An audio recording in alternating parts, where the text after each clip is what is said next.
Education special meeting of June 19th, 2017. Thank you to those of you who are in attendance this evening for your patience. The board was coming out of another meeting and we are delayed by probably 10 to 15 minutes in getting started, so we appreciate your patience this evening.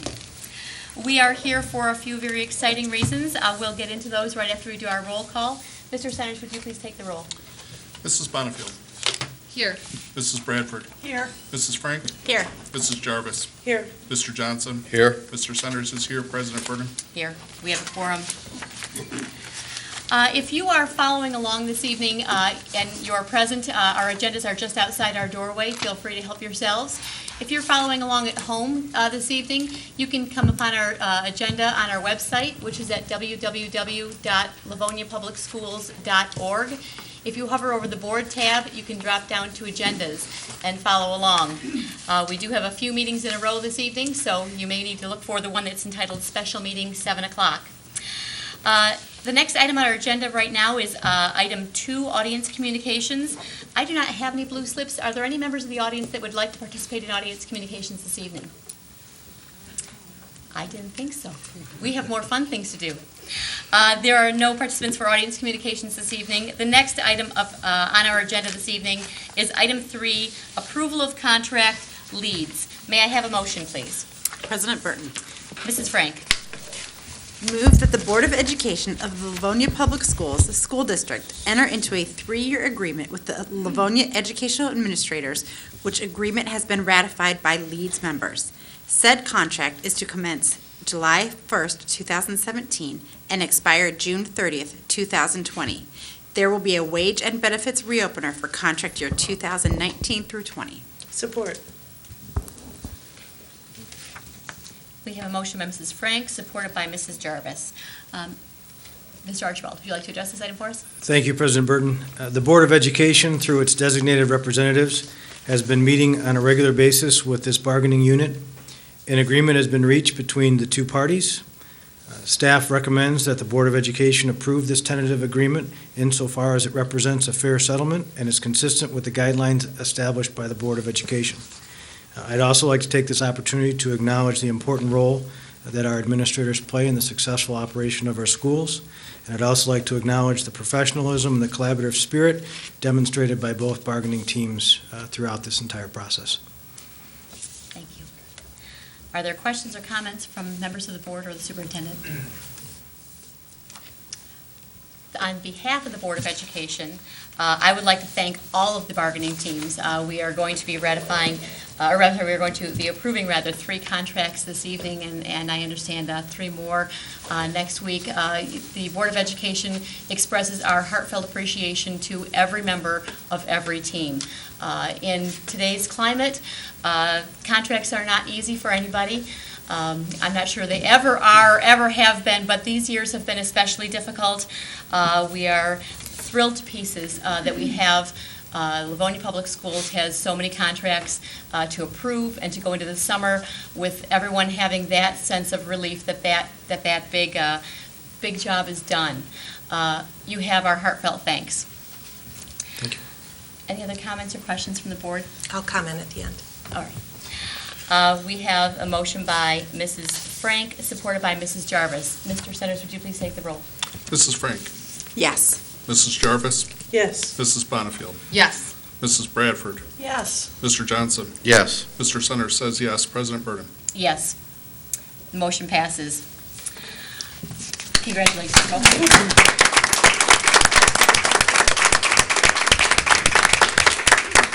At this time, I'd like to invite Mr. Kevin Etu, co-president of the LEADS organization, to come up, shake hands with the Board of Education and the bargaining team, and sign the agreements behind us.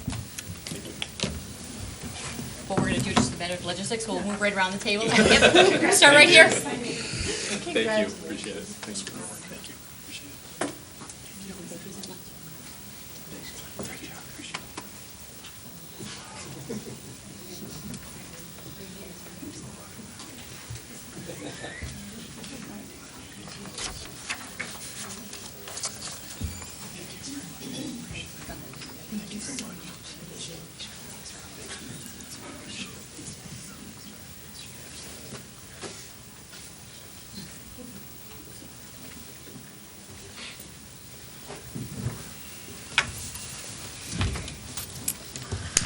The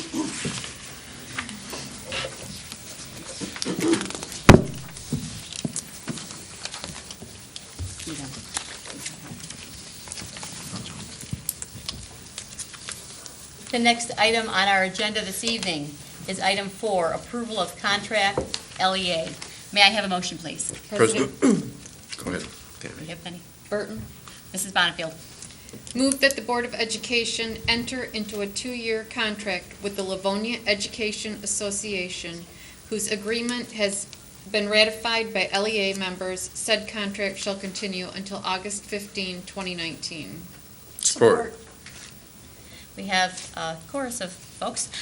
We have a motion by Mrs. Bonnefield, supported by Mr. Johnson. Mrs. Oakwist, are you going to be handling this? I am, thank you. The Board of Education, through its designated representatives, have been meeting on a regular basis with the bargaining team for the Livonia Education Association. We are pleased to share that an agreement has been reached between the two parties. Staff recommends that the Board of Education approve this tentative agreement insofar as it represents a fair settlement and is consistent with the guidelines established by the Board of Education. Additionally, I would like to commend the members of the LEA bargaining team, most of whom are with us here this evening. I'd like to commend the board's negotiating team. Many, many hours were spent together in problem solving, collaboration, communication, and really working toward a way to get to this agreement. There was a lot of good thinking and good intentions on everyone's part. We are very pleased to be bringing this to you this evening, and very pleased to have many of those folks from both teams in the room with us here tonight. Thank you.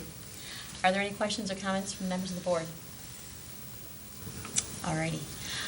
Same comments for all three. I'm not going to repeat myself. My comments from the beginning really do apply all evening tonight, so thank you so very much.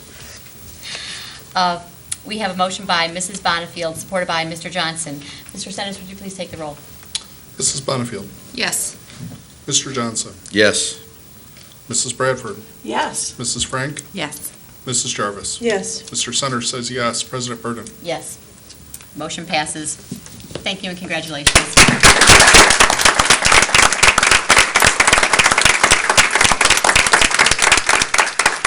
I'd like to invite the president of the LEA, Priscilla David, our chief negotiator, Doug Coates, our UNICEF director, Eric Longuski, and all of the members of the bargaining team to come around to the table and shake hands. Did you want me to name you all? No. I can. We will. To come on around the table, and then I'll have you each, there's a signature line for each of you. Thank you.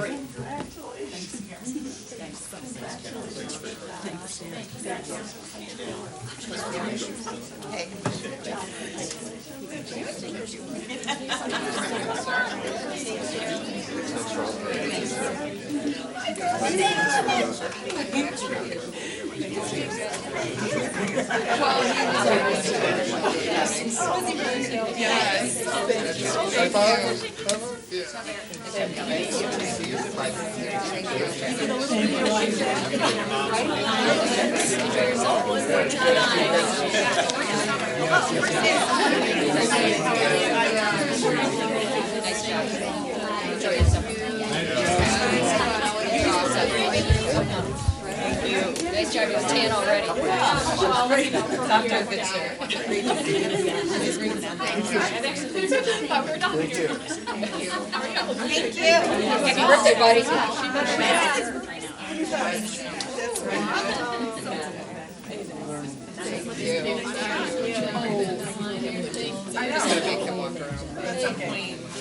Came up with a lot of ideas. He was there at the table. Yeah, right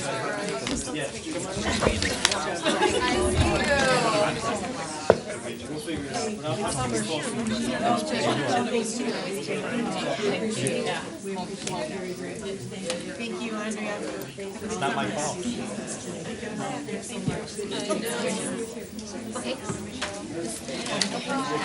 Everybody's schedule. Yes, that's a good thing.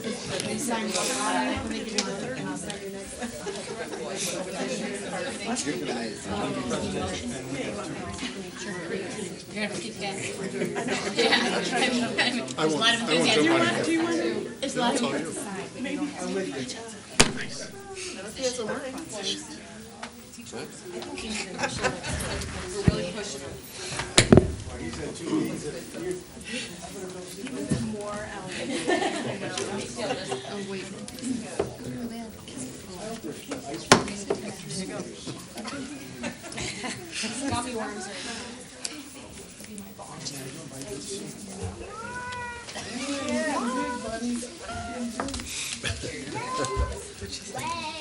don't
Ready?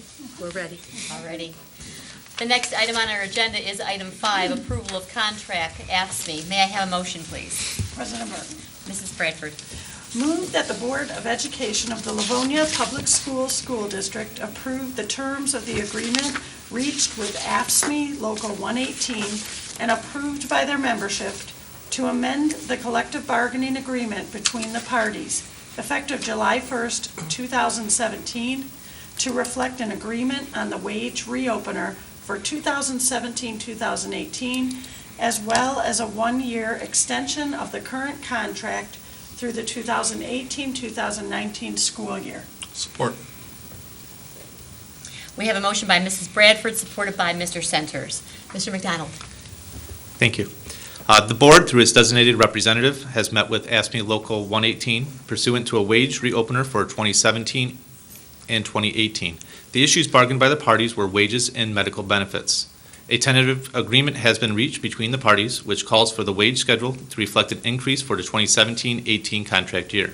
The board, through its designated representative, have also met with AFSCME Local 118 on a one-year extension on the current contract through 2018-2019 contract year. In addition, I'd like to add that the process on both sides of the table was extremely collaborative, and it was very enjoyable working with some of the hardest working folks in our district. That's great, thank you.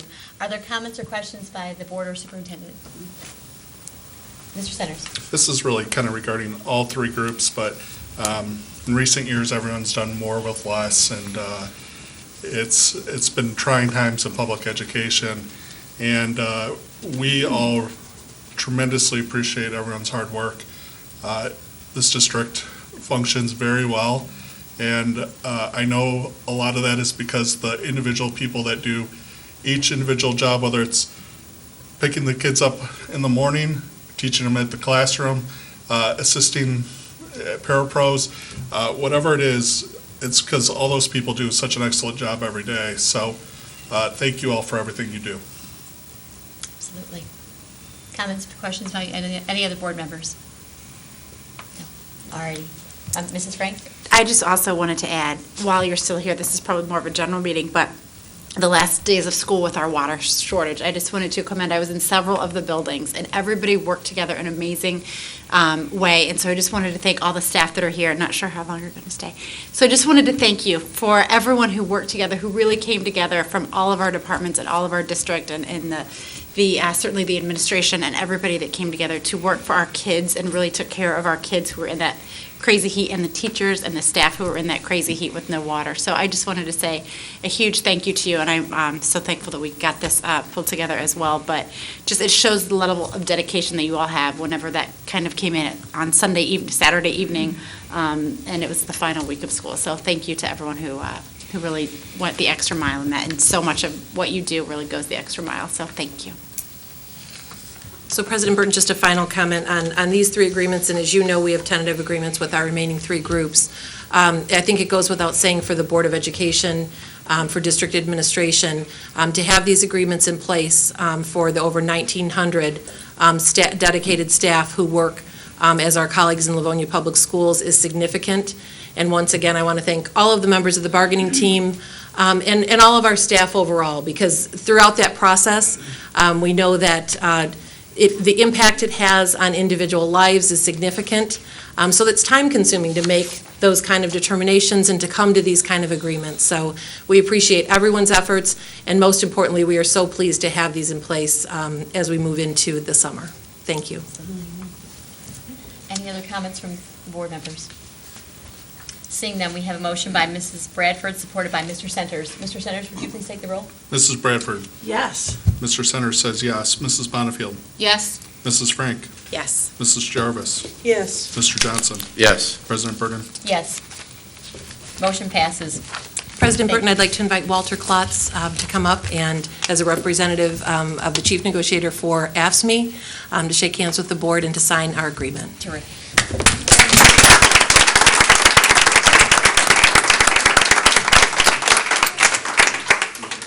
So do we know how the bus rodeo turns out? Does he know?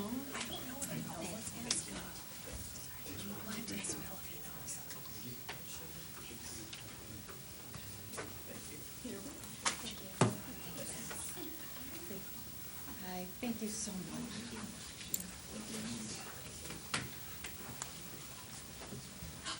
I didn't realize you were here. Come around. This is really you guys This is Rhonda. Hi, Rhonda. Congratulations. Thank you.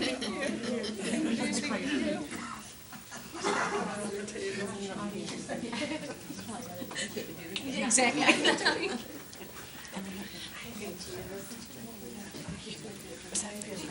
Yes, thank you so much.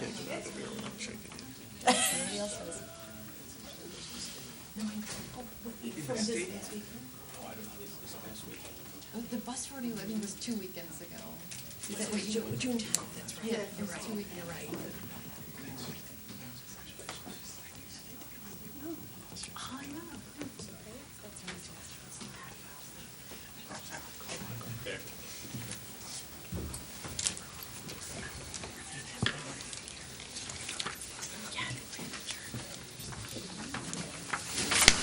Are we all set? Any Thank other you, com- President Burton. Booten. I'm going to give you a new name. That concludes the special meeting. Thank you. Are there any other questions or comments from members of the board? Again, thank you so much for the countless hours of negotiations on behalf of the various employee groups, on behalf of the district. Again, Livonia is a lighthouse district, and we are an example in the Tri-County area for going into the summer, having all of our contracts settled and feeling good, and everyone can go home and have some well-earned time off. So again, thank you so much for your negotiating time. Thank you for being here for what is really quite a celebratory evening for everyone. Thank you so much. This is the end of the agenda for this specific meeting.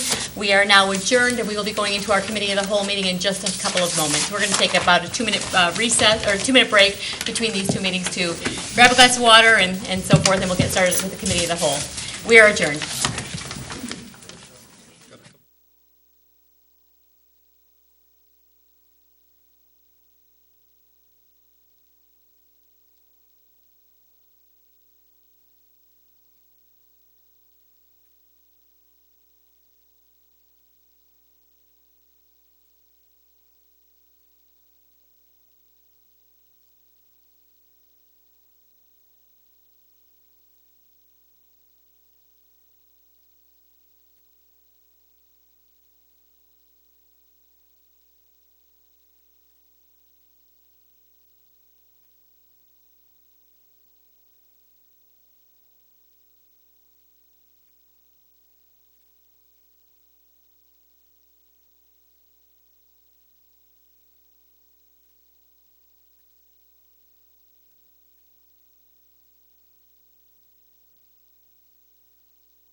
Good evening. Welcome to the Livonia Public Schools Board of Education Committee of the Whole meeting of June 19th, 2017, or as we are kind of commonly calling it, the marathon of meetings this evening. We do have 4 back-to-back here. If you are in our audience this evening and you'd like to have an agenda, they can be found just outside our door on the table. If you are following along from home and you would like an agenda, because we do have quite a few items to cover this evening, you can find one on our website. That can be found at www.livoniapublicschools.org. If you hover over the board tab and drop down to agendas, you can follow along with us this evening. We do have quite a number of items on our agenda this evening. Just so you're aware of what type of meeting this is, as we title it, a committee of the whole meeting. And this is going to be what we call the deep discussion meeting. There will be no votes taken on any items this evening, but rather this is the meeting where we really discuss in great detail each item that is coming before the board. After our discussion on any given item, if the board is ready to vote on that item, it will be put onto an agenda for our next meeting. If we're not quite ready to vote on that item yet, it will go on to likely a committee of the whole agenda for a future discussion. So there will be no votes taken, but frankly, these are some of my favorite types of meetings. If you're looking to learn about what's going on the board level, you've tuned in at the right time. The first item on our agenda this evening is audience communications. I don't have any blue slips. Are there any members of the audience who would like to participate in audience communication this evening? Seeing none, we will go on to committee of the whole. I do have just one item that I'd like to share, and it's if you were tuning in a few minutes ago to our last meeting, Mrs. Frank brought up the same item. I'm going to repeat it again. It does bear repeating, and that is an enormous thank you to our entire LPS community for the help with the boil water advisory that we experienced coincidentally during the last week of school, and one of the hottest weeks we experienced all year. Folks may or may not realize the depth of activity that took place on not only a district level, but each individual level. We had PTA groups dropping off cases of water at schools. We had individual parents dropping off cases of water and gallons of water at school. We had administrators and staff members who, on their own, went out to, Livonia largely ran out of bottled water, went out into our neighboring communities and purchased as much water as they could. We had family members of our cabinet, family members of our superintendent, family members of our administrators and our staff members, in addition to our parents in our communities, who went out Sunday night and just started buying up as much water as they could. One person, I understand, was given a scowl at the checkout counter saying, "Are you hoarding this all for yourself?" And they had to explain, "No, we're buying it for the school, so all the kids have water tomorrow." I think the cashier felt a little bit sheepish for the comment, but this community is to be thanked and is to be commended. Our community did exactly what our community has done countless times, which is all pitch in when we have an immediate need. So thank you to everyone for all of your contributions, in addition to each individual parent who thankfully, thoughtfully sent in a bottle or two of water with your own kid. That was an enormous help. But thank you. Our district really went the long mile here, and it paid off. But thank you so much.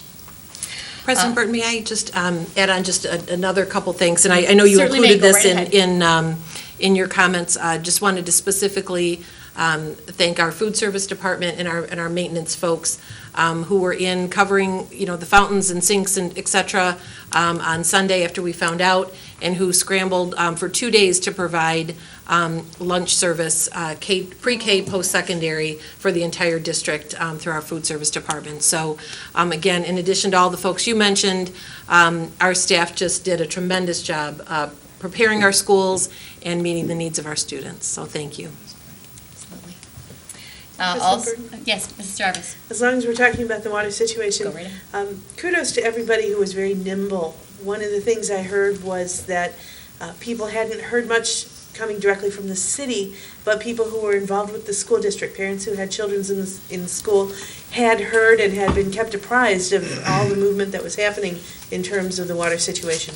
So not only for all the effort that they had to get water and to maintain the safety of our children, but also the effective communication. Absolutely. Good point, thank you. Thank you. Any other comments? The other kudos to our district. If you did not tune into our meeting that just concluded a few minutes ago, we have now signed 3 of our 6 union groups for contracts for the next couple of years, and we have tentative agreements with 3 other union groups. So our district will be going into our summer with all of our employees feeling certain about their coming school years. So that's a terrific kudos, and thank you so much to all of the bargaining teams. There were many bargaining teams covering 6 units, and they did an enormous amount of work over long hours. Some of them meeting until 10, 11 o'clock at night was not unheard of. But they got the job done. And to each and every bargaining team and each and every member of those bargaining teams, we thank you. The next item on our agenda this evening is item 3, Building and Site. Mr. Johnson? Thank you, President Take the Byrne. board agenda from here. And welcome to the Phil Francis Show. Yes.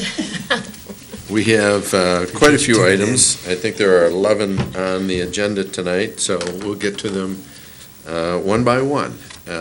So we'll go to item A, hard construction, summer 2017 bond work. Mr. Francis. Thank you, Mr. Johnson. For items A, B, and C, I'd like to invite Mr. Scott Smith from Plant Moran Cressa, owner's representative, to come join me at the table. He passed out some binders to you just before the meeting got started. So we're going to walk you through that binder, obviously starting with letter A, hard construction for the summer of 17's bond work. If you would open up to tab A in your binder, you'll see the first page starts with a letter from Plant Moran Cressa. And one of the things that Scott and I want to definitely point out is, just so we're clear on what you have in front of you, the numbers, et cetera. We were here, actually, Mr. Terrell and I were here at our committee meeting, our previous committee meeting, and then on June 5th, the board voted on hard construction, a partial list of hard construction for summer 17. It was $305,888, I believe, and pointed out in the letter in front of you is that number. We want to explain that what we have here and what you'll see on page, I think it may be A4 and A5, that's encompassed in there. So this isn't on top of last time. We wanted to put everything together in a singular list, including the construction manager's costs and fees on top of the contingency amount of 15%, which goes with the actual hard construction costs. So what you're going to see here, and what you're being presented here, and what we're going to recommend for a vote next week is the total, the in-sum number. So when you see the 750, et cetera, don't add the 305,888 from last time. We've already put that in here, but instead of you having to think back several weeks, boy, what did we talk about before?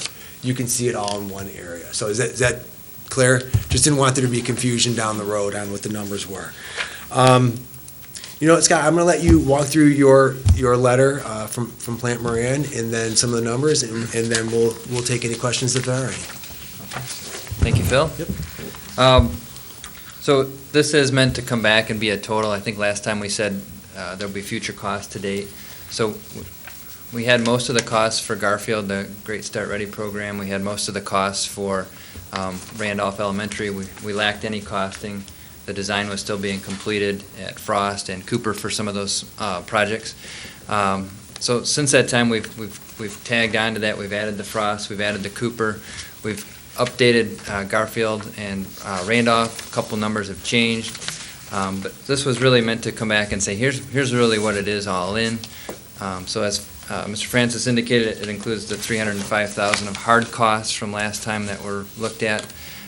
It also includes the construction manager's staffing and reimbursable amounts that actually, going back even a prior board meeting, were presented and approved for the summer and fall work with AUK construction. So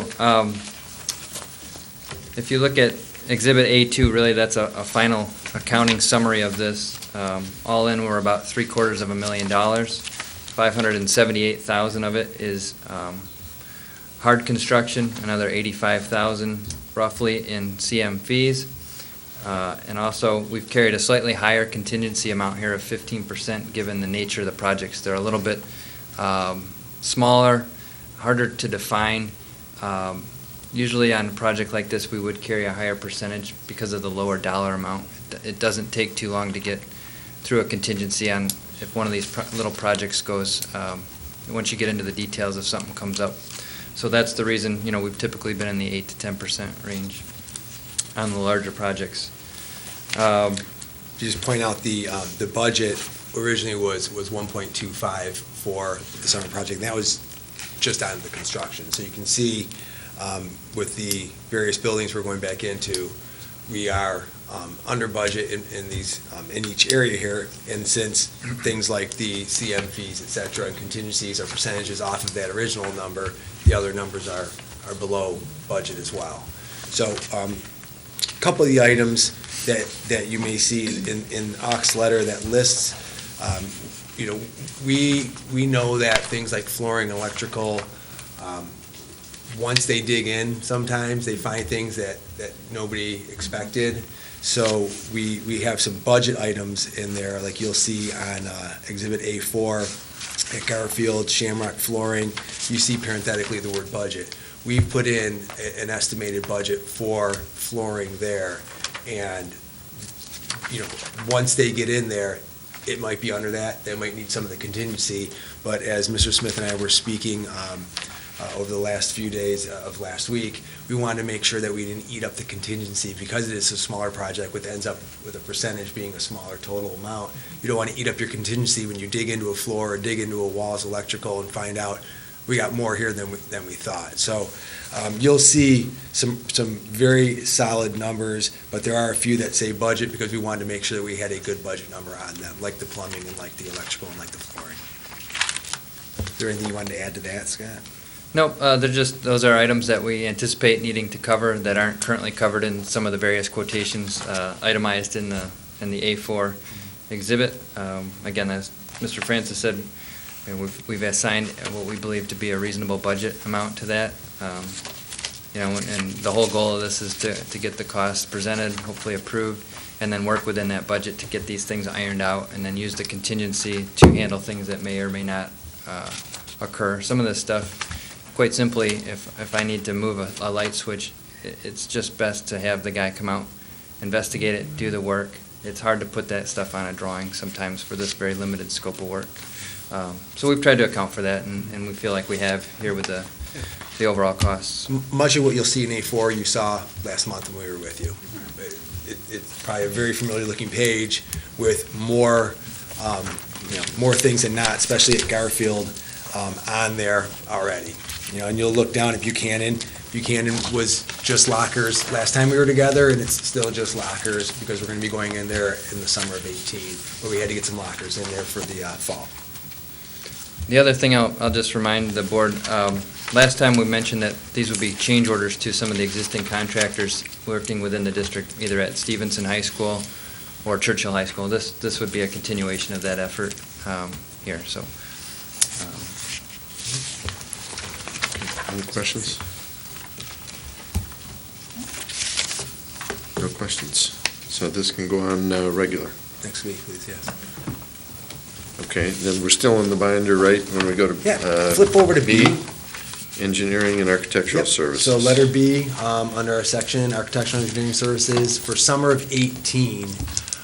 Last time we were together, this line may look very familiar because we did architectural engineering for summer 17, and now we're coming in, we're getting a jump start, of course, for 18. As you know, our focus is turning to those plans and what we're going to be doing next summer. So we do have, again, leading off this section, the recommendation letter from Plant Moran Cressa, and really not too much of a secret, French is the recommended architect engineering firm. They've been working with us with our elementaries. The bond team has been very pleased with their work. We have asked them to take on this summer's projects, as we discussed last month, and we're asking them to take on next summer's projects, and Katie's already started walking buildings, taking notes, and starting some preliminary work. You can see that we have a lump sum of $119,063, and if you flip through, I want to take you to the last, I think it's the last one in here. Yep, the last page in C, it's the one that's a little sideways. You can see each building's breakdown on their fee percentage. Just to clear up. You mean in B? B. I'm sorry? B. Last page, Did I You say C? indicated C. I'm sorry, I'm trying to speed this up. I'm getting into C already. No, yes, I'm sorry, last page, it's sideways in B. The fee percentage, you can see the breakdown, the amounts. What you want to look at is line by line. For example, you can see Buchanan, as you move across, their budget was increased from the original budget. And then you can see, for an example, Cass, that budget that was originally placed has been removed, and so on and so forth.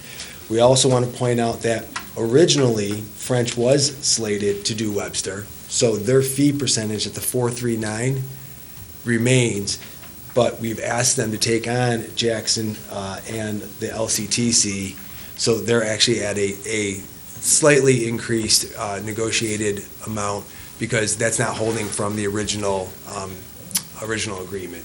So that's why you see a slightly different percentage. But we do appreciate the work that French has been doing in this area, and we do want them to take on those 2 extra buildings, because those are all going to be done in the summer of 18. Mr. Smith, anything you want to add on that I may have missed or go into more depth with? I think if I could, I'd just walk down the various buildings and explain, why they occur in the summary. If you'll recall, Buchanan really had a very minimal bond budget, and that was because there had been recent renovations in that school. With some of the changes that have happened district-wide in terms of programming, that school is seeing an influx of students. We're moving music rooms, probably adding a computer lab. There are some things that are changing there. So we think that increasing the budget here would be a more appropriate level would be necessary here. And as such, it will take a higher level of effort from French to complete that work. So that's the difference. So there, it's really an adjustment. It's the percentage times the delta, the increase in budget, which is driving that fee adjustment. As Mr. Francis said, Cass, we're really eliminating the original scope there due to the changes made throughout the district. Garfield Elementary, it's not that we're not doing it, we're taking it out as it was originally known. Last time we were here, we came in and we added some work. I think it was the June 5th meeting, where we added the summer program, which is the Great Start, and then we also added the fall, which is the balance of the renovation. So we added it back then. We're taking out what was originally allocated in this proposal. Right. Trying to keep it clean, since we had it added in at a different date, we need to at some point take it out, just so you see what originally was slated for Garfield is out, so it evens out eventually. Webster is really no change. We're just showing that for presentation. That was a school that was originally under French's contract. And our scope has not changed. No, it has not. Therefore, their rate has not changed. And then Jackson Early Childhood and the LCTC were projects that really never were technically assigned to either architect at the beginning of the project. I don't think it was clear necessarily exactly what we were doing there. We weren't sure which architect would be most suitable, and we knew that those projects would occur later in the bond. It would give us a chance to evaluate the firms, see who would be probably the right solution to do the design and engineering work there. As Mr. Francis said, the fee adjustment is slightly higher. Those are not originally contracted schools. As you guys have seen in the construction market, this agreement goes back to 2013, I believe it is. So we have seen some pushing in terms of price. And truthfully, looking back at some of the other bid proposals that were submitted at the original time, this is a very reasonable amount requested by them. And again, it's our preference to keep them in the district too.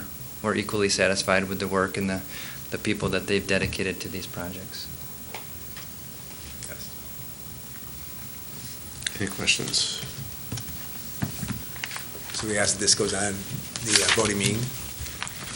One question, Phil, is once this is done, are we anticipating any additional, since these are going to be the 2018 projects, that's going to be the end of the the planned phases. The planned phases. Are we anticipating any additional engineering and architectural fees beyond that? I guess the answer that I have right now is it depends. If we have other projects that go beyond, like for example, if we had to go back in somewhere or something was changed, it's a possibility, but we have not discussed beyond 18 as of yet. If you want to take any part of that. Yeah. I think one of the things that we will certainly take a look at, as we're doing, for instance, with Cooper and Frost, if there's any additional scope perhaps that we would want to go back and capture, then we may have to have, for instance, French come in and do some drawings for that work. Additionally, as you know, we will have bond dollars remaining at the conclusion, and so we have talked about bringing that back to the board. We have allocated some of those dollars. The remaining dollars will need to be allocated. So whether or not that will be, will involve any hard construction or those types of costs for which we would need to have architectural services is to be determined. If we do, those are really the only areas for which we would anticipate additional need. President Burton. Mrs. Oquist, what time period do we have to spend those bond dollars? Am I remembering correctly that it's 85% have got to be spent by the end of the 5-year period? Is that right? We would need to have 85% spent by, I believe it is February 1st of the 2019. Okay. And then we would have a remaining period of time to utilize that remaining 15%. And so we've talked about keeping some of that contingency for technology replacement and other needs, such as that. But the bulk of your bond dollars, as you know, Series 1 has been completely depleted. We are now in Series 2. I think you'll hear tonight we have about $56 million remaining in Series 2. And we've allocated a good portion of that, but we do still have probably about $5 million remaining that we'll allocate out when we're done with the work. Okay, thank you. You're welcome. Any other questions? Seeing none, this will go on regular as well, please. Then we'll do C. Letter C, the NTH Consulting for Summer of 18 Sinking Fund projects. If you go to that tab in there, in your section, this is something that we have discussed previously this school year. We came to the board, we meaning Plant Moran Cressa and myself, talking about NTH as our consultants over the next couple of years for our bond projects. But the board only took the first year, this year that's coming up, the projects that we are doing to a vote. So we're bringing back now the summer of 18 for our sinking fund program. We have about $2 million worth of paving work that we have designated, and we'd like to recommend NTH continue on the contract that we have to be our consultants for that.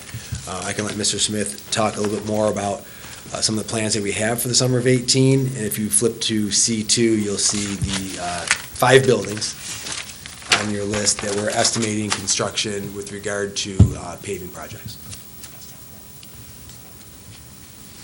I think that's a great introduction. Not much to add. Those are the 5 schools. Generally, these are pavement replacement projects so far. They generally involve working within the same footprint. I would say of these schools, though, if you look at Cooper and Roosevelt, we're expecting to do some more work there. It's really more complicated than that. Roosevelt, we've already started looking at trying to engage a traffic consultant to help with some of the congestion and traffic flow issues that they have there and come up with some options that we can look at. And they were actually out there already before school ended to see the flow of traffic with students, with buses, with parents, et cetera. Yep. At Cooper? No, that was at Roosevelt. Cooper is more of a drainage issue, I would say, and there could be some underground detention that ultimately gets designed into that project, which requires advanced design work so that we can work through the permitting process.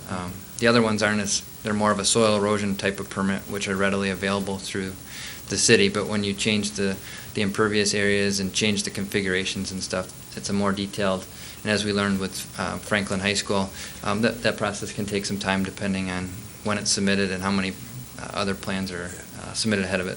We'd like to get a jump on this, right? Yeah. Yeah, if you go actually to the next page, there's some kind of a high-level timeline of how we'd like to do it, but really we'd like to come back towards the end of the year and recommend some contractors for that work. But we'll be designing hopefully this summer and into the fall, kind of trying to get things ironed out and get things underway. You can see that we're trying to get a kickstart on this, and knowing that there's been some longstanding issues with the Cooper drainage, some of it having to do with some higher land next door. So, Okay, questions? Seeing none. So we'll put this on regular Please. as well. Thank you, Mr. Francis. And thank you, Mr. Smith, for being here. Yeah, thank you all. Appreciate it. You want to hang out for a minute? Thank you. Absolutely. Yeah. Traffic flow? Yeah, I'm going to talk to the update on the traffic, and Mr. Smith's going to. I know Scott will not want to miss Yeah, that.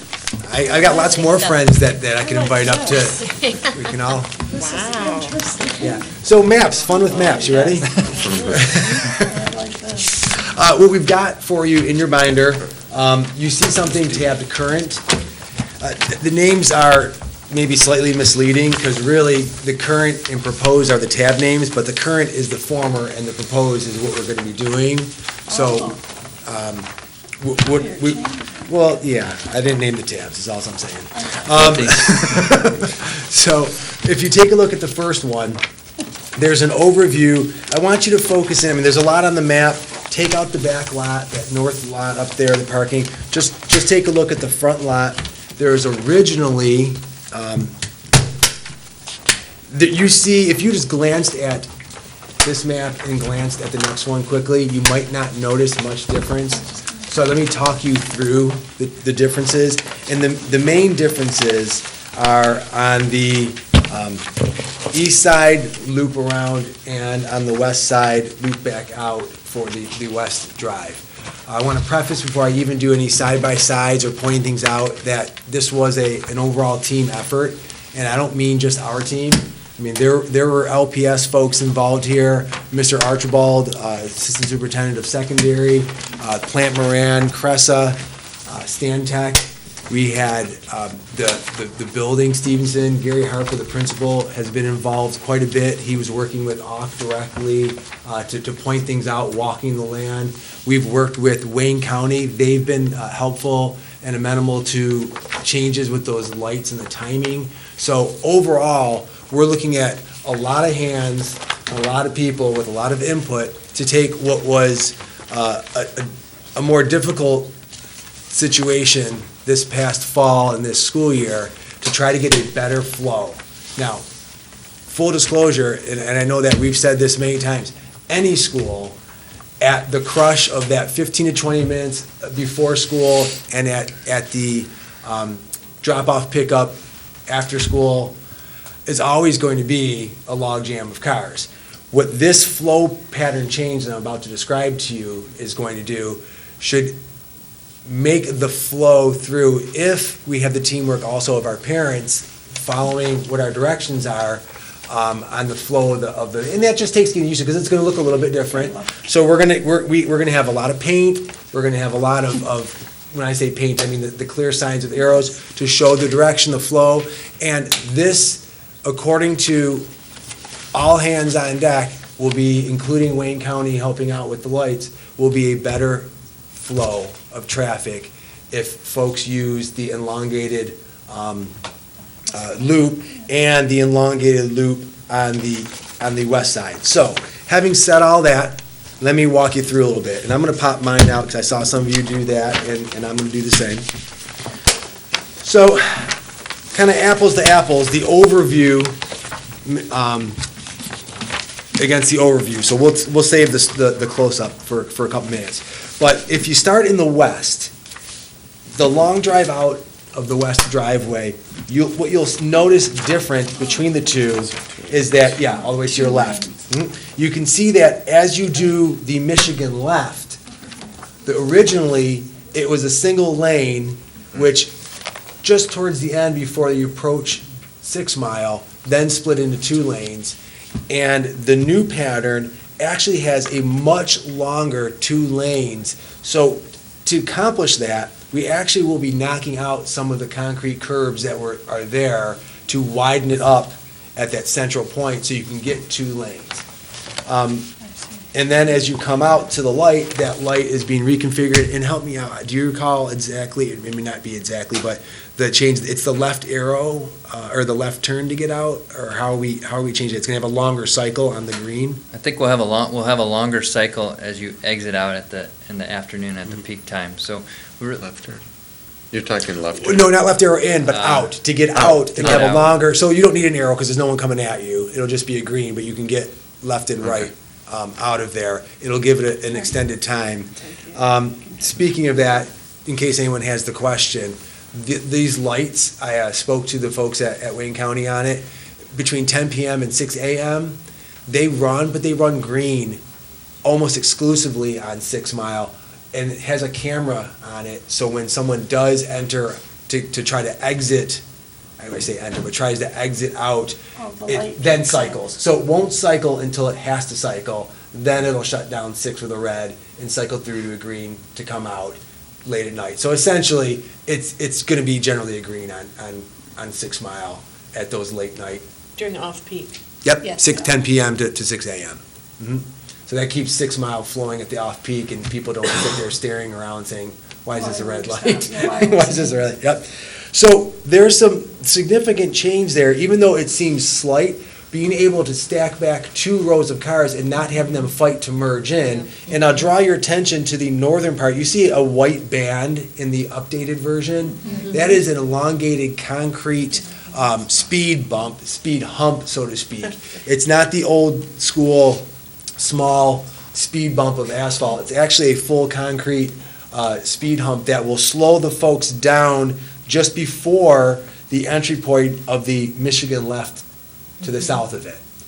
And then people can come through and get into their 2 lanes, whether you're turning right on 6 Mile or left onto 6 Mile. Does that make sense over there?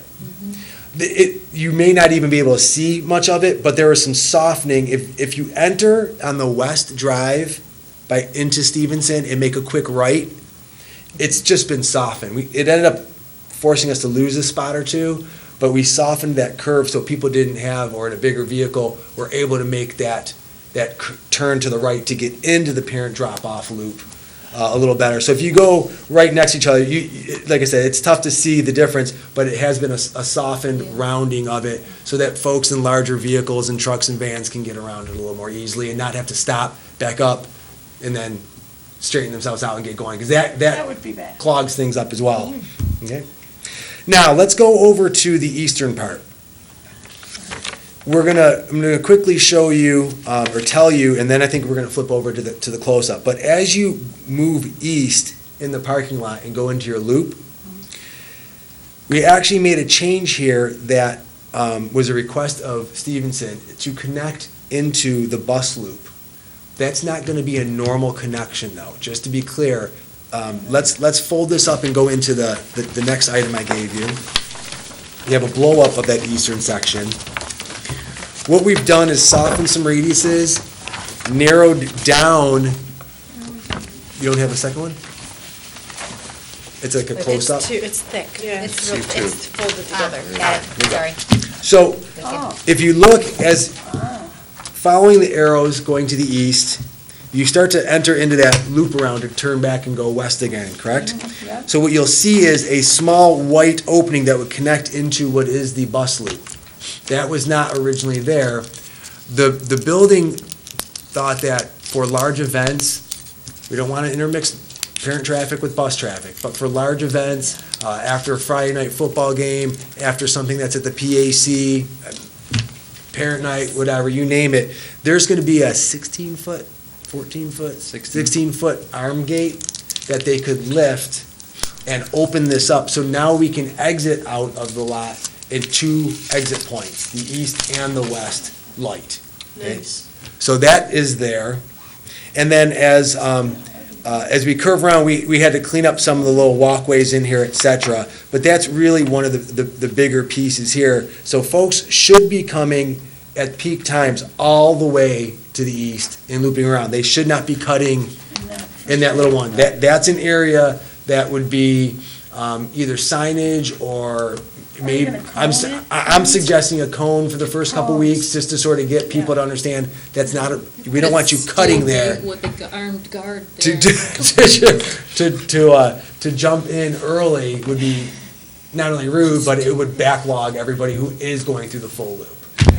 You're gonna need. I wanted to mention something, barricades, like Oh, yeah. You know, we certainly know it will take some retraining, and so we'll have, of course, you know, extra hands out there, and hopefully our LPD support as we start the year. But one of the things I want to point out is, as you recall, when the site work was done at Stevenson on 6 Mile Road, as you're heading west, that deceleration lane helped to get some of the traffic off of 6 Mile and get in the queue, right? So if you're in the queue on 6 Mile, and then you turn into the lot, and then you go down the long stretch, make that curve next to the bus loop, and then come all the way back around, we're able to queue up many more cars than we currently can at this point in time. So between that lane on 6 Mile, which does not hinder traffic, and then once you get those folks in the queue, and then as you exit out, obviously you're not going to be able to, I know it's hard to all be talking off of this without looking at one particular document, but as you're heading out west and you're going past the PAC, you see that you have to make a right to then loop around and come back out. So you can imagine how many cars you can actually stack in the queue and be able to get folks moving during those peak times. So part of the challenge at any high school is where to put the cars as we're waiting to get that traffic through. And so that will certainly help and aid that process on a daily basis as well as for big events. And something that, just to throw out a number, back in October, late October, we checked in with the transportation department and just said, of the eligible students that could ride a bus, how many do? That number is actually only around the 30% mark. So, I mean, even if that upticked a few percent, a 5%, a 7%, 10%, that would alleviate some of the car traffic that would be coming through that queue as well. So if we also, that was the Michigan left I was talking about, what Mrs. Oquist was discussing was as they come and take that right and make the Michigan left around, plus the double lanes, there's just more area here for cars to queue up in. I just have a couple questions. On the west side, when okay, so you bring them in and you're looping them all around. Is there going to be an issue with the traffic coming inbound as these cars are trying to come outbound? That was my question, too. You see how you got to come out, you got to come out and you got to make a They're right, and you're going to have to either cross over, or you're going to stay to the right and you're going to go way to the long. And this You're going to is- have traffic coming in. Right, and I remember we discussed So this what will happen with right the there? designers, and one of the discussion was they wanted that elongated so you had a chance to merge over to the left. So you don't have to necessarily wait for all the way to the left, but you would need to merge over. I know, my question is though, once we get everybody in there, how are you going to get them with kids coming in at 7:15? Look at the big lot in here, you got 150 cars coming in with kids, and then you got parents. I just am concerned at that spot right there, how everybody's going to be able to merge out and get out and properly, safely, I guess. Yeah, I guess. Because every car is going to flip right. Either you're going to flip lanes or you're going to stay right with all those kids, and you're going to get in the line with the kids who are going to fly in, and the parents are going to have to loop on this other side. That might be a problem right in there. But- I can't, we don't know the exact signs right now, I apologize, but it's technically a merge. I don't know if it's a stop. Well, I don't think it is. I think you I'm come wondering in and if you're going to go. have to have somebody down there. Well, I mean. Yeah, I mean, I'd love to be able to say that courteous driving means you let people go in and merge over, but we may need some signage there. And there may already be planned signage, I don't have it off the top of my head what the signage will be. Okay. We'll put it around. One other quick question. I see, is this a walkway? Will there be a walkway, kids can, with a sidewalk? Is there any, are kids going to be crossing? This is all sidewalk. A 6 Mile, if sometimes kids who live in the subdivision across the street The cross is will crossing. want to cross. Will there be a safe crossing? The cross is The main supposed to cross. be That the would be. east Would be. light. it's supposed to be way down Wait, here. it is, yeah. Okay, so that's the Where you safe see that, cross. that crosshatch area. Right. Yeah, Where? so they don't want anybody crossing down in this light. There'll be Just- no just to the east of the bus loop. accommodations for that signal. That's not supposed to be where people are crossing, to my knowledge. Okay, thanks. I think Mrs. Frank had a question.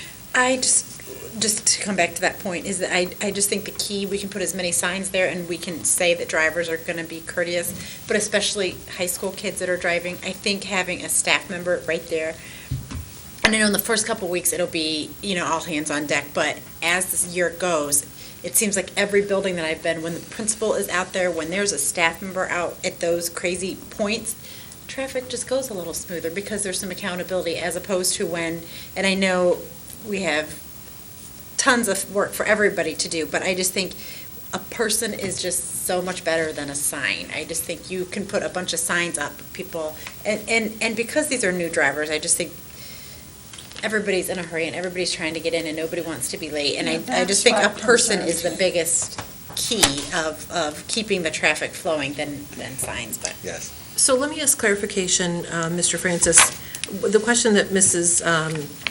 Bradford had, if you're proceeding out, if you've done the drop-off in the front of the school and you're heading west, and then you're going to turn and head north, if you cannot merge over, am I looking at the arrows correctly, that you would continue up the right side until, if you're not able to make it at the first curve, then you continue up to the second one? That's what And I'm that's when you make the turn? Because at Correct. that point, you will have gone down to one lane. Correct. Correct? Correct. So if you can't make it over to merge over for the first You just take the longer turn, one, and then you end up over you the go up, speed. you take the route a little longer, which will come in line with about the point where the cafeteria is. Correct, and then you would come around and you go over the speed hump, and you're automatically in one of two lanes going left or right. You to- can to choose from leave. there. Okay. Mhm. Do you see I what- think, do you I think see your what we bigger mean by question though is just Bradford? getting out I there. just think that is gonna be a very difficult area at 7 o'clock in the morning.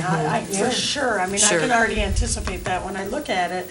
I mean, it's great that you got people off of 6 Mile there, but the bigger problem is gonna be making a right out of there with the other kids coming in and merging in, because I know with my kids and many kids, they're not gonna be courteous and wait. I mean, Sure. I'm not trying to be rude about it. The kids are coming in, whoever's coming in there, they're not gonna say, oh gee, I better stop and let some traffic out. I think the best chance will be when the traffic is on red. Yeah. So when the students are getting ready to turn in, when yes. they're on red, They'll be able to get that in. leaves that whole Yeah. time open for those folks to. Except, If they to turn go right, forward. but a lot of the ones turning but right in there are wait a gonna be minute, parents as the ones that are well. turning, there's gonna be people turning right into that loop, but then there's gonna be kids needing to go right into the lot. Right, but it, So there's gonna be cars, potentially, you might have a backup onto 6 Mile, because the parents, yes, they can come in and loop around and get in there, but the kids, they're gonna make a right-hand turn to go into that big lot.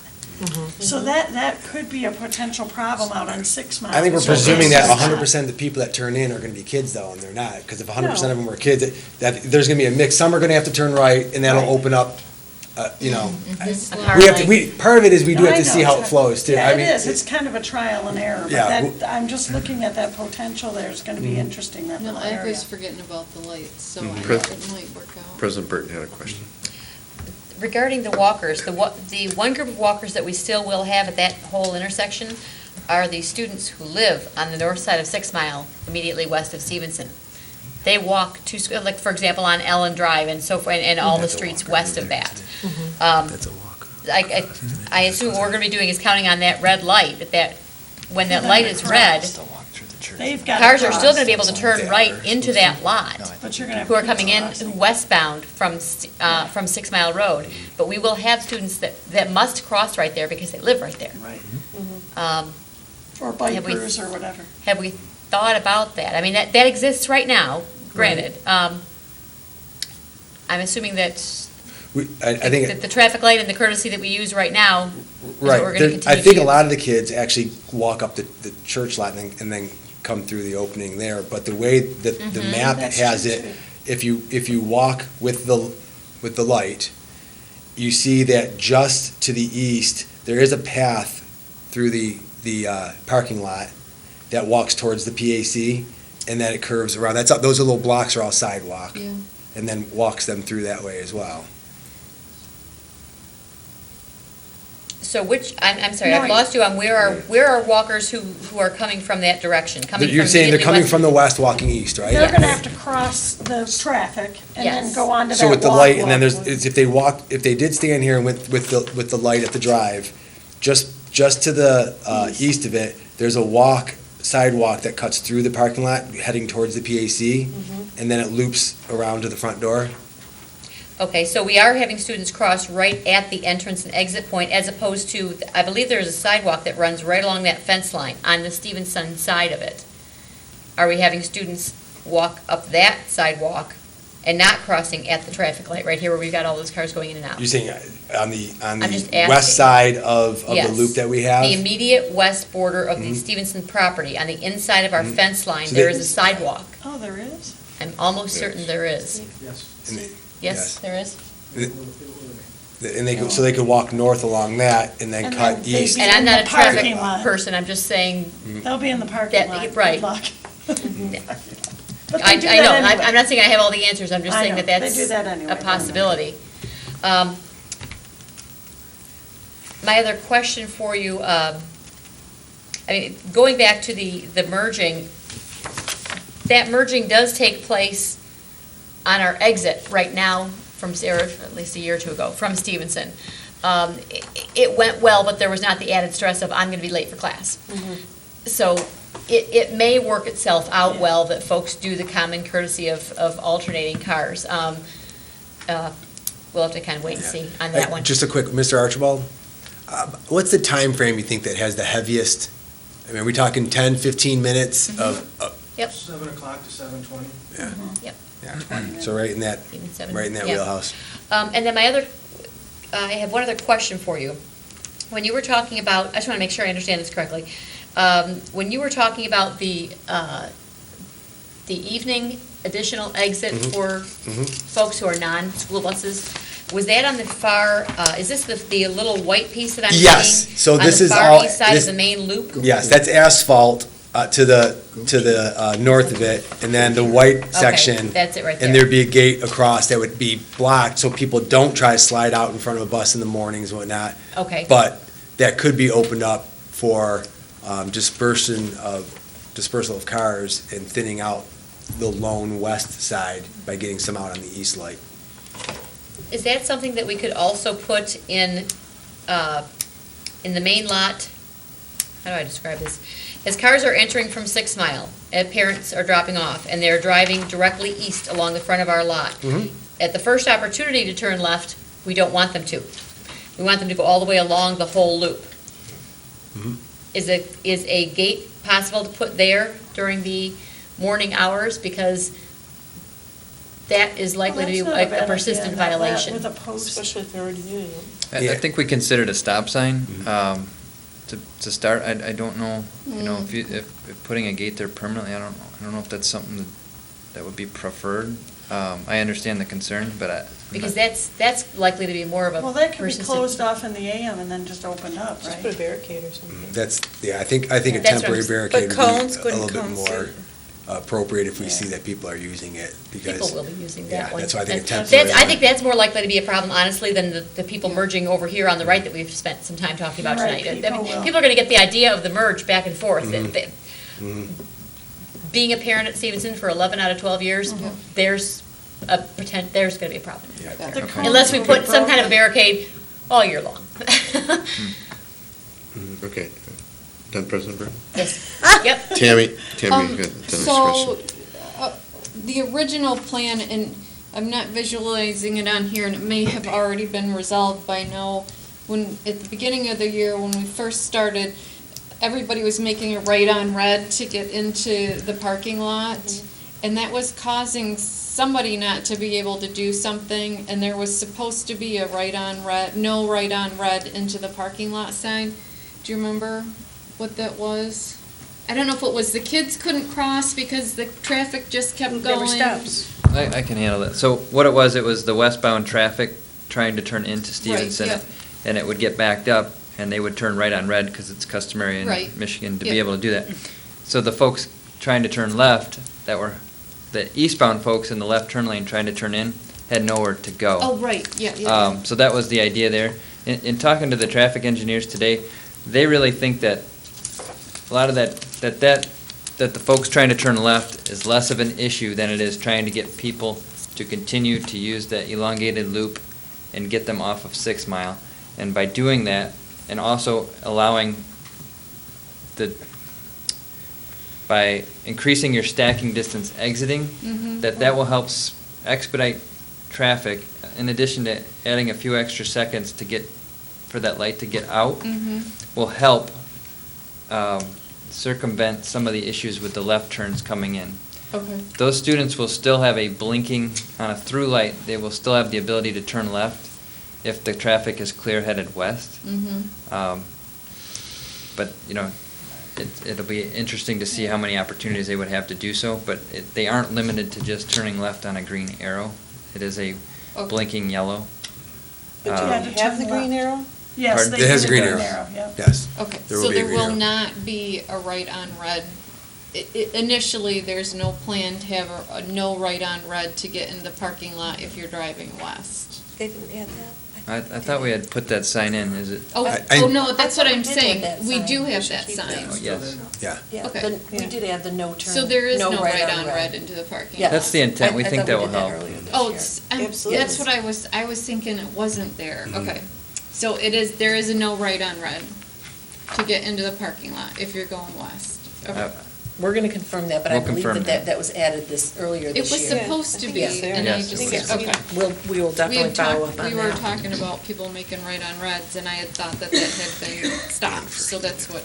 Yeah. If I can just jump in, one thing I probably should have said a very long time ago is the construction on the PAC being done will also help this Well, flow. yeah. For sure. Because, I mean, I drive through there now, I know which way I'm supposed to go, and I still get confused because of the construction traffic around it, so that will also open up some of this area, and I think have a clearer direction of where people can go. I know that's one thing that I've been thinking of for myself. It'll open up and clean up some of the traffic flow. Mrs. Bonnefield, were you done? Yes, thank you. Mr. Centers, you had a question? I just, from my observation, it looks like the parents have the stop sign here, in the parent loop. When they're Yes. exiting? Yeah, while they're exiting the yes. loop, it looks like they have the Oh, stop yeah. sign. Yeah. So they'll have to wait for cars to clear, the students to clear entering before proceeding. Yeah. But we hope it's more of maybe a yield in Yield. principle, an Yeah, application, you know. I don't think if you stop and wait, I foresee backups if they're able to kind of live in harmony, whereas Mr. Francis said they slightly get up to speed. Like a roundabout. And they just kind of, Put a roundabout in there. I think for sure it's going to take a lot of practice, but Yeah. I don't think it's supposed to be a stop, let them all go and go. I think at The some first point person it'll will be get. there for 20 straight minutes. Yeah, especially if you're a passive driver. So I think it'll be more of a soft yield as time goes on, it'd be my envision, but Sure. it's definitely a legitimate point of concern. Are you done, Mr. Centers? I'm done.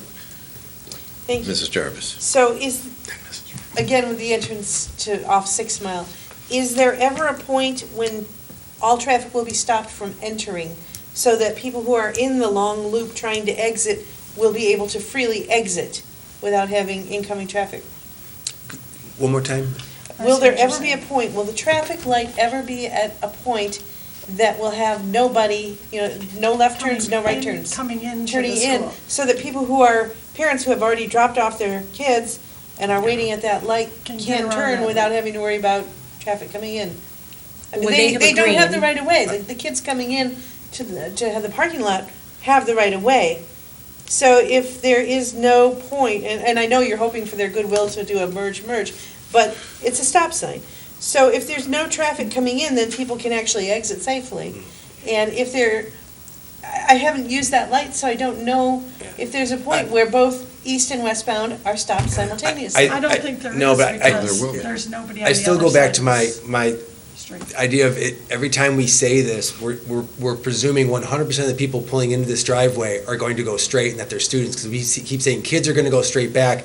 There's going to be people turning right Every other. and dropping off their children or Yeah. parking, and there should be some natural breaks of Yeah. two cars just turned right, so now you can get in, and then the next one might be going straight. But if you presume that every single person that pulls into this into this driveway, is it going to go straight? Well, that would certainly clear up our loop problem, because that means nobody would be going that way. But I Mrs. think- Jarvis, I think you She's mean talking exiting about the exiting. entire property, right? No, No, she means coming in. Exiting property? No, I She mean means exiting the loop. the loop See, that to strikes turn me right. as the most Exiting the loop. difficult part here, Here. because the people who are exiting have to cross over to the left lane. The people who are heading to the back parking lot have to move over to the right lane. So there's a cross happening there all the time. That's gonna be the issue. No, well, that's what Phil is saying, is that when half the cars are going this way and half the cars are going this way, so when this car comes in and makes a right, then there won't be a car coming through here. A natural so they break. can- Yeah, that's Is- gonna, And also, when the light turns red this way to stop people, there's not gonna be, well, there's that's. not gonna be a ton that's- of, well, because we said no right on red. Right, with so at no that right point, on there should red, be nobody there's entering. nobody coming in. Okay, so that was my original And question. that was, so then it would be, You might have the left arrow, though. If Yeah, they're, the if left they're going arrow. westbound Left arrow. on a red, we presume that there would be a time There's for a the left arrow to go coming in. So, yeah. So there'd you be- can always turn left, I- but I you can't think- always turn right. Interesting. And my other question is, I guess it's more of an observation, that even though we have a similar school configuration at Franklin, the parking lot configuration is different. So we might have people from Franklin saying, well, hey, it works for us, but this is not the same as what we have at Franklin. It's a completely different configuration. Completely Franklin has a And there's more different students at Stevenson. Yeah, and which- this was designed definitely for Right. Stevenson. So, Based on the traffic it's flow. apples and oranges, even though we Right. have similar buildings, and at first glance, you go, oh yeah, we have a long thing in front and a lot like, Yeah. it's not the same. No. Mrs. Frank? As traffic expert, no. Just, one option, would it be easier just to make everybody go straight, like we were talking about the cones, not letting people turn here? If everybody goes straight up around that loop and you're not having the cross, I mean, they are eventually gonna have to cross at the top, but it's not gonna Actually, that's be. not a bad idea. That's what I was If thinking, you just make it 2 block lanes. off, if you block off that first loop with cones, not permanently, and make everybody go straight and around, I mean, you're gonna have the kids going in the parking lot for sure, but all the parents that are coming right instead of trying to merge to the left, do you know what I'm saying? I thought I did until I saw Okay. where your So pen to was. cross and over. It's a different area. Block that guy off, Where you at? right there. Block But you that need off. 2 But lanes. then you Make gotta, everybody who's You're still entering gonna- go they're still right gonna and do the long turn. loop. But they're gonna have more space, they're not gonna be trying to get over here to come over here. But You know now what I mean? you're Yeah, but causing now the you got a stress at problem this here, because part. these Yeah. guys are gonna Yeah. go straight. But this don't you guy's think gonna they wanna have more turn. time to get over to the left? I'll tell you this, and I'll just be real upfront. I'm not a traffic study expert either, but we had them work on this. Yeah. And the engineers worked on this, and that's the idea they came up with. So, where we are. some of this is we have to say, Right. we had experts work a lot Right. repeatedly, and then we'd say, but we also want this, and then they'd go back to the drawing board and work on it some more. This is what they came up with. I'm not gonna, Yeah. Yeah. I don't want to be the one to analyze it and pick it apart and say, we do need to work, they took our ideas, they built it, the county helped us with the lights, the principal said, actually, Gary was the one that wanted some of this stuff to the east side, and they were brilliant ideas. On my camera saying Gary was brilliant, I know, but, so at some point, we're gonna have to kind of roll with it and then have bodies out there, and that is our intention, to have bodies out there, especially. Not bodies, people. living people. I Not don't, hit with the people. way that people drive at Stevenson, there may be bodies And after pitching the in, et people are cetera, out and there. seeing how it's working. Did you have another question, Ms. Bonnefield? I just want to say thank you for putting the little cross in between the parent loop and the bus loop for special events, Yeah. because it was really hard, because if you got into the parking lot and you couldn't park in the parking lot and the bus loop was empty, then you had to make a left and loop around, and I think that was not super safe. And, because you're kind of making a little U-ey there, so I'm really glad that you put that little pass through, and I think Once that'll really again, help. I have to give credit to Mr. Harper. So I just want to, on a positive note, I really like that, because I've been in that instance before. I think all of the questions brought up are Good. really good questions, and questions that, quite frankly, we'll have to continue to monitor. We'll certainly be back in the fall to give you an update on how some of these things are going, and it will take a lot of education. One thing I wanted to mention is, now that we've updated the board, we will be communicating out with parents and communicating throughout the summer, talking about the changes, giving diagrams of this, and also encouraging where folks are able to do it, to encourage utilizing the bus service that we provide. If we could, as Mr. Francis said, even increase ridership from a little over 30%, even by a few percent, that would help. And if we can't, then we'll certainly try to mitigate the best that we can, the traffic flow as we have here. But as we did this year, a number of modifications were made at multiple points. I know you recall that, including opening up that back lot to relieve some of the flow of traffic and the amount of traffic. And we'll continue to look at all of those pieces as we go forward. So we appreciate the time that the entire team put into this, and also the board's questions, because there's a few things that I'd like to go back and just get a little additional clarification. I think the merging will be one of them, and just maybe we'll have some more information to share with you to say, this is why they were recommending that particular flow. I just have one more quick question. When will that be opened, or when will, not right when school opens? They're going to start work on this right away. There is a cost to these changes. We're estimating around $40,000 to $50,000 because they are tearing out some of the curbs. They are softening some of the edges. They are building the gate. We are doing work and spending some dollars to try to make improvements to this flow.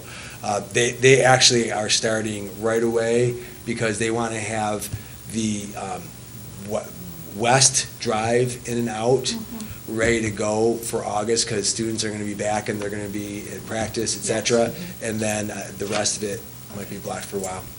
And that speed hump is a full concrete, so our plows don't tear it off in the first snowfall.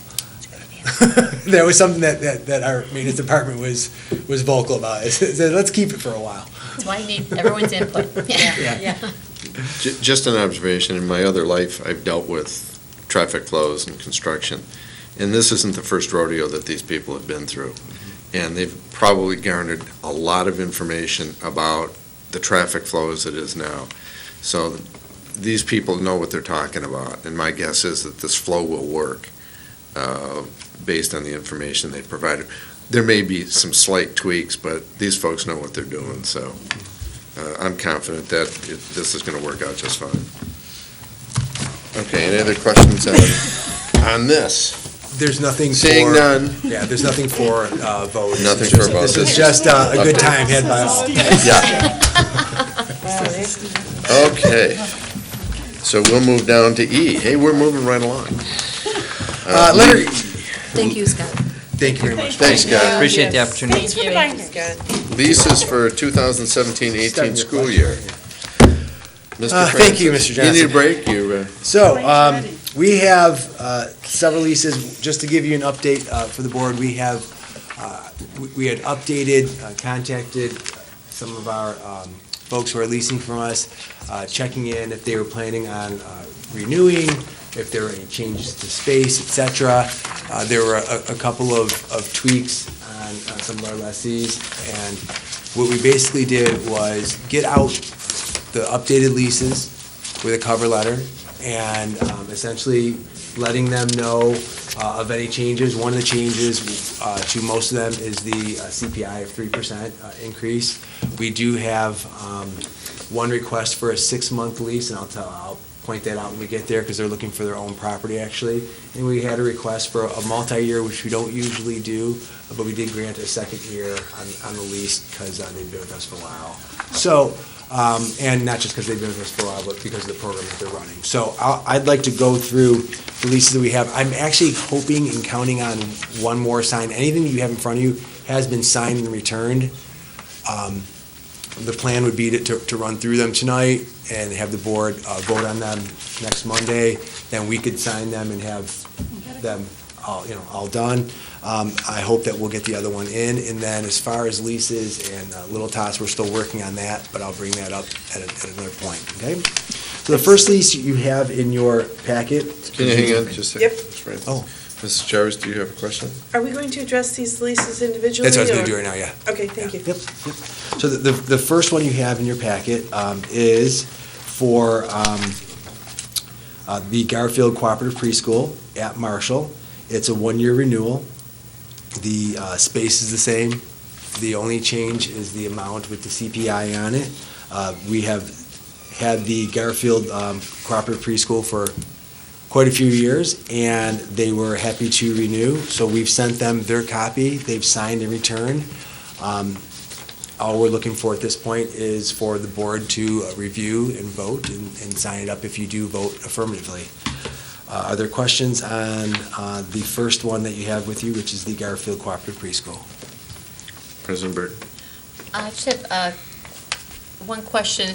Item 15A, which is over on page 4, is in bold for sign. Is that a new section? It is, thank you. So items, generally speaking, items in bold, other than the title on each paragraph, is a new item. So you'll see bolded the dates, you'll see bolded the amounts, and then there are, in the cover letter, we let them know such and such section is new to you.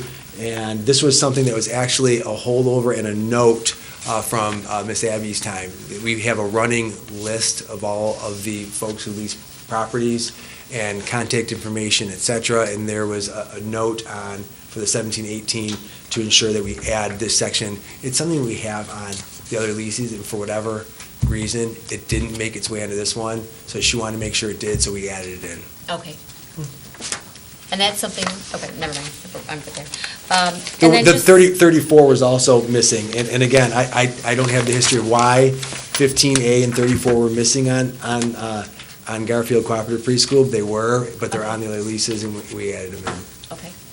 And then I see too on our leases and for some of our board members' information, some of us are aware, and I don't know if the public is aware, we do include in our leases that we will have our own custodial maintenance folks dealing with our buildings to ensure that they stay up to our LPS standards. Is that correct? Correct. On all of our leases? Correct. The buildings that we have, some of these, like in Marshall, where the folks are leasing, or our other buildings, we have our custodial services go in, and a periodic schedule that's set, cleaning areas up. However, if there are concerns or items that they want to change for their own use, they have to discuss with us, and then we make a judgment from there.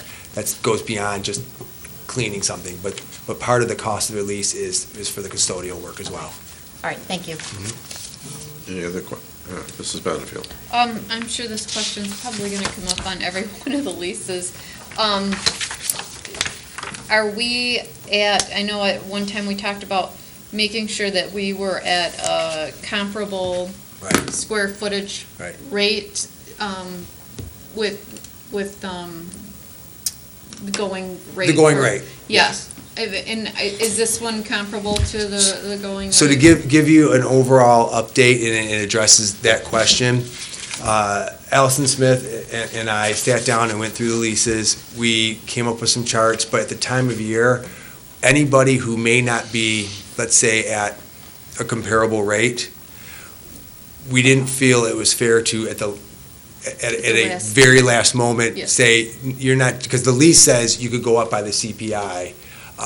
There was no notification of any dramatic increase. So what we decided to do instead was, on the cover letter for everybody, I have a paragraph stating that during the 17-18 school year, the business office and the operations office will be, and I'm paraphrasing, but basically we'll be reevaluating every lease that we have in the district, and we'll be bringing them, the intention is to bring them up to par with regard to costs. So we're going to analyze each of those. I know Ms. Smith wants to, because it's not always easy to say it's the same rate per square foot when sometimes you have apples to oranges. You have a church that only comes in for 4 or 5 hours on a Sunday versus a company that is there 5 days a week, all day long. So we want to try to rush that process didn't feel right.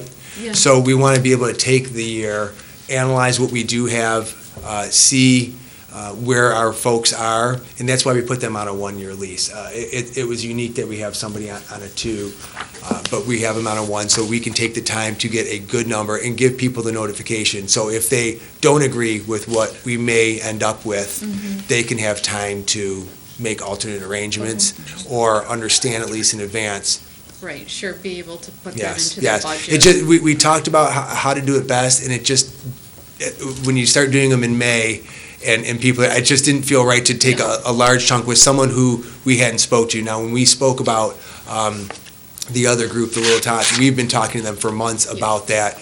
This would have been almost like out of nowhere. Yeah, no, I agree, Yeah. but as long as it's in the works. Yes, 'cause- we and agree with you. I know that we had some earlier discussions about different leases and whether or not they Yes. were comparable rates, and, so I have, one other question, may I, please? I think we made we replaced a doorway at Marshall recently during this year and some other things. Are there any significant issues with the building that we're having, that we're gonna have to deal with in the future? Has that been included? Has Cressa on their building tours, is that included in the long term? Do they do, so we don't No, know that that's our- necessarily the condition? Well, no, that our maintenance folks do keep eye on it. I'll give you an example with Marshall specifically. We did a little bit of concrete work at Marshall because our team noticed some crumbling and some dangerous spots on the concrete. One part just coming off the parking lot, another part near where the dumpster rests, and we did some patch repair on that. So when we see things that might need repair, that might either be problematic or a hazard, we do address it. So we keep maintenance of the building. Our folks are in there, cleaning the building when they see something. Now, having said that, we're not sinking a lot of extra dollars into there. But if something were to go, we have to make sure that there's heat in that building. If for some reason the heat went, we would fix it. If for some reason one of the folks in there who's leasing it gave us a call and said the roof's leaking, we'd have to go address it. Things like that we certainly would do, and our team keeps an eye on those And things. I didn't know if there was anything in if the roof was at its very, on its last leg or something like that. But if they're all in relatively good repair, then, and there's not an imminent, I was concerned more about imminent things that, we know that in the next 2 years we have to do the roof or something like that. But if we're holding out, then that's good. And certainly prior to any significant, replacement of a Oh, roof, yeah. we Be would brought certainly to bring the that board. back to the board and/or the lessees, because we may choose not to put that kind of investment in. Sure. So we're, cautious about the amount of work we do Yep. in the schools that do not house one of our pre-K, post-secondary programs. So this is kind of aside of the topic, is we know that we have the rule that if, the building is shut down for 5 years, that we have to go through and bring it 100% up to code. 3 years, sorry. Since the building has been occupied but not as a school building, that falls under that rule, correct? It has not been a school for more than obviously 3 years.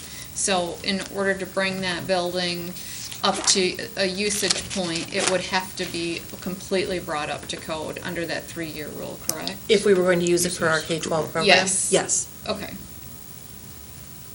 Okay, any other questions on this lease? Seeing none? All right, next one you have for Journey Church. You may remember Journey Church, not that long ago, in January, they were doing just building usage. They were very good partners. They wanted to get on a lease, so we did a 6-month lease from January 1 to June 30th of 17. The pastor at Journey Church and I were in communication, and he had said, is there any chance that I can do just another 6 months? Because we're actually looking for our own property. And if we get it, we wouldn't want to be locked in, et cetera. So essentially, they're getting a 1-year lease. It's just that 1 year got shifted from July to June to January to December. If they don't find a piece of property for themselves as a permanent place, then we agreed that they can go on the same amount. We would just carry it over month to month. If it seems like they're not going to get a permanent place, we're going to have to cross that bridge for the July 1 of 18. I wouldn't go in perpetuity on a month-to-month with them. I would go, my recommendation would be to do it for those next 6 months. But nothing changes with their lease, just so you know. We did not do the CPI in them simply because they didn't have a whole year with us, and that didn't seem, like it made a lot of sense that when we gave them an original lease a year ago, we'd be taking that year's index. So right now, we're keeping them at their rate, presuming that in 6 months from now, they won't be with us, but we'll again cross that bridge. This group is in Emerson, and I'm taking a quick look. I don't think there's anything different on their lease other than the dates, because it's just a rollover of the past 6 months. Any questions? Mrs. Jarvis? Thank you. I'm not very skilled in the language of leases.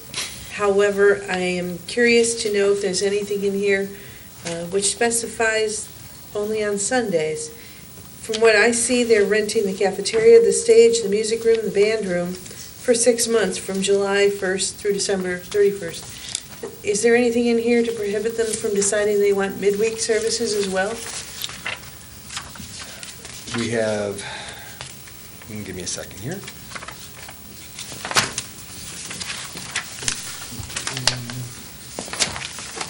So we have the agreement that that we have their times on Sundays, et cetera.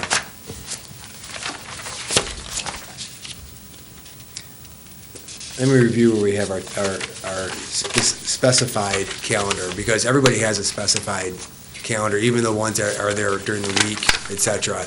But we have a list with them that says these hours and these hours on Sundays. So, Okay. and if they want a special service like Christmas, et cetera, that's an add-on. So you're asking if it's in the lease If itself? it's in the lease itself, because the lease says they get it for 6 months, and it doesn't say only on Sundays. I'll double check on that for you.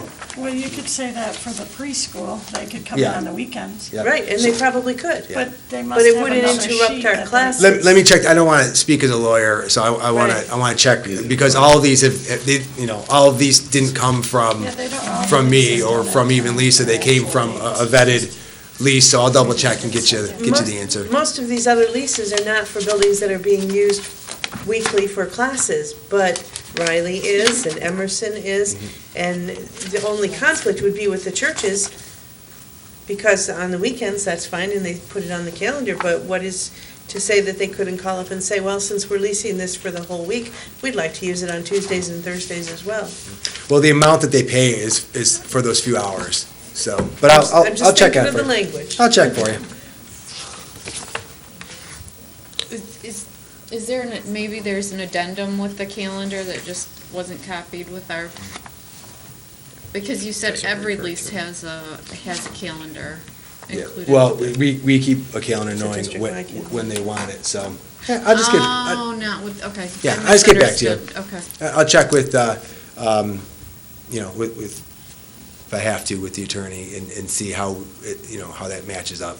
Sure. Just to I get you don't mean to be nitpicky. Well, yes, I do.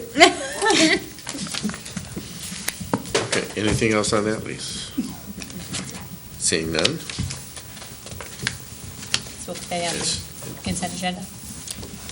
Well, we've got, You want to just bundle them? I mean, let me ask you this, if I do get the other one, we won't have had it right now, so would it be okay to simply have all the leases, or if I get another one, I would like to bring it, and I can get it to you, obviously, in advance, if they I return it think this we've done week. these all in consent I in the think so. past. Consent? Okay. Yep. Okay, that sounds good. So the next one, I actually want to pass out, if you don't mind, take one and pass it on down. Found a typo in this one. The dates are correct, but it just says 1 year instead of 2. 19. Yeah, so got that one there. So this is for Get Skills. They're actually in Dickinson, and we have them from July 1 of 17 to June 30 of 19. What you're getting now is the updated front page only, which changes the term from 1 to 2 years. There is not any major changes other than dates and amounts. Okay. Yeah, the word 1 gets changed to 2. Gotcha. At least I got the dates right. You're sharp. The dates were right, the term. I'm gonna say that the superintendent found that one. Oh, good. You know when you proofread your own work and you knew what you wanted to say and you just go right past it? Actually, the way I went right looked at past it, you had a 1-year term, I went but it right- was a 2-year span. I Yeah, went right past. okay. See, I had that right the whole time. Okay. Any questions on that one? No, Okay. it's good. The next one is for the Learning Tree. This is also at Marshall. It's a one-year lease. Living Tree's been with us for quite some time. There's not any changes in their lease. And if you go back to things like 15A and 34, you see are in everybody else's. For whatever reason, it wasn't in that one, which is probably why I wanted to get it in. Yeah. Okay. And we have Life Church at Riley. They're also using the same space. They have another, just to be fun, 12-month term is how it's written, and Instead of 1 year? yeah, Change just keeping it, Tweaking it yeah, just keeping it going. Hold those Nothing, lawyers. nothing outstanding on this one. It's just a rollover with the CPI. And the same concern about the dates. Sure, because all leases are, yeah, right, the same. Well, So it'll be a general question to get an answer to. Yeah, Correct. whether, to specify that they can't use it during class time. And I have, like I said, one more I'm hoping to get back for next week if the board's okay with that. Okay. And so that, all this will just go, we'll put it on the consent. Okay. And Will there be a note, how will you address the issue with the Mrs. Jarvis's? We'll respond in the board update. Yeah. Yes, We'll just find it definitely. this week. All right. Prior to review. Okay. We can even discuss it at the time of voting. Oh, sure. Okay, I yeah. was thinking, yeah, I mean, both. well, if it's on the consent agenda, technically, Oh, we'd have okay. to pull it off the consent You're right. agenda. Vote to pull it off. the consent. We'll definitely include it in the update. Okay, that's, Okay. I just wanted to. Sure, yeah, no, make good sure. question. Mr. Francis, I'm going to make a request that instead of going to F, that we take H and J as the next two items because we have people here on those items and we're, this can I- is dragging out a little. Can I make a suggestion on your suggestion? Well, Can we do J and then H? Because I goes with H. It sounds like a nursery rhyme at this point. But it is, yeah. But I'd like to go with J and talk about the cafeteria service line equipment, and then we can go back to a couple of IT items. Plus, Mr. Clan loves sitting back there looking at all of us, so. I'll agree with your suggestion on my suggestion. So we'll go to J. All right. Why not? I'd like to invite Kristen Hennessy up. Thank you. You remember Kristen, we share her with Plymouth Canton Community Schools, and she is a supervisor in our food service department. And Nutrition services. Yep, and, By the way, that was Mrs. Burton's suggestion, not mine. okay. You're both my heroes right now. Stuff is riveting by the 17th lease. Cross-eyed. I wanna let the board know that the recommendation to purchase food service equipment is something that Ms. Hennessy has been talking about for some time. We've updated Franklin, we've updated Stevenson's food service lines. Churchill is the last of the high schools, still having the permanent structures in their kind of old school. There's been some updates here and there throughout the years, as we discussed, but she's been waiting for her opportunity to modernize and update the Churchill line, and since they're under renovation, there's gonna be some work done in that area. Now, this seems like the right time. It won't be ready to go for the fall. We have to get, we don't want to trip on the toes, yep, of the bond work. But right now, we have secured a bid. We went out to bid for the items. Kristen has worked with a representative. She's also from the manufacturer. She got the specifications that she was interested in, and I'll let her talk about them because she talks about them with a lot of pep and vigor because she's very excited about the product itself. But we've worked with our maintenance department. Mr. Roberts, Mr. Lau have been on board. We've talked about them at our department meetings. We went to Mr. Archibald and discussed with him with regard to updating the third high school. Went to Nicole Hunter, the assistant principal in the business office at Churchill, and I think you sat down with some brochures, and that both of you were pretty excited to go through them and pick out some ideas that would work. So with that, we'll get into the bid information and whatnot first, and then I think we can talk about some of the specs that you were interested in and the reasons why you want to update that line. So if you'd move on to Mr. Lau's letter, he is showing recommendation to purchase our food service equipment from Stafford Smith Incorporated out of Kalamazoo, Michigan. We did have 4 vendors respond to our bid, and you can see it's a pretty tight spread. I do want to point out that, and I think I pointed out in my memo to the board, that while it's a little more than $500 more than the actual lowest bid, we are confident and comfortable in recommending Stafford Smith for a couple of reasons. One, the manufacturing representative that we've been working with has worked with Stafford Smith in the past, has a working relationship with them.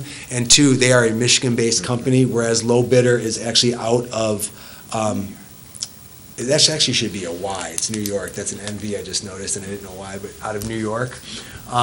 So we would prefer the in-state company to work with. The cost is so similar that we feel that it would be appropriate in trusting the working relationship that our manufacturing rep has had with this company, that they're reputable.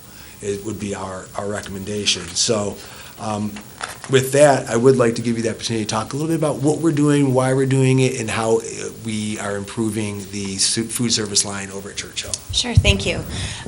First of all, this is something we've been building on for several years. We've been building the food service fund balance so that we can reinvest in the program, which means we're reinvesting in the kids, right, and what they get and what they see every day. And if we're upgrading the buildings everywhere else, it's time to kind of upgrade what we offer to them. Currently, the staff there has worked really hard with this long counter. I call it the counter that goes on forever.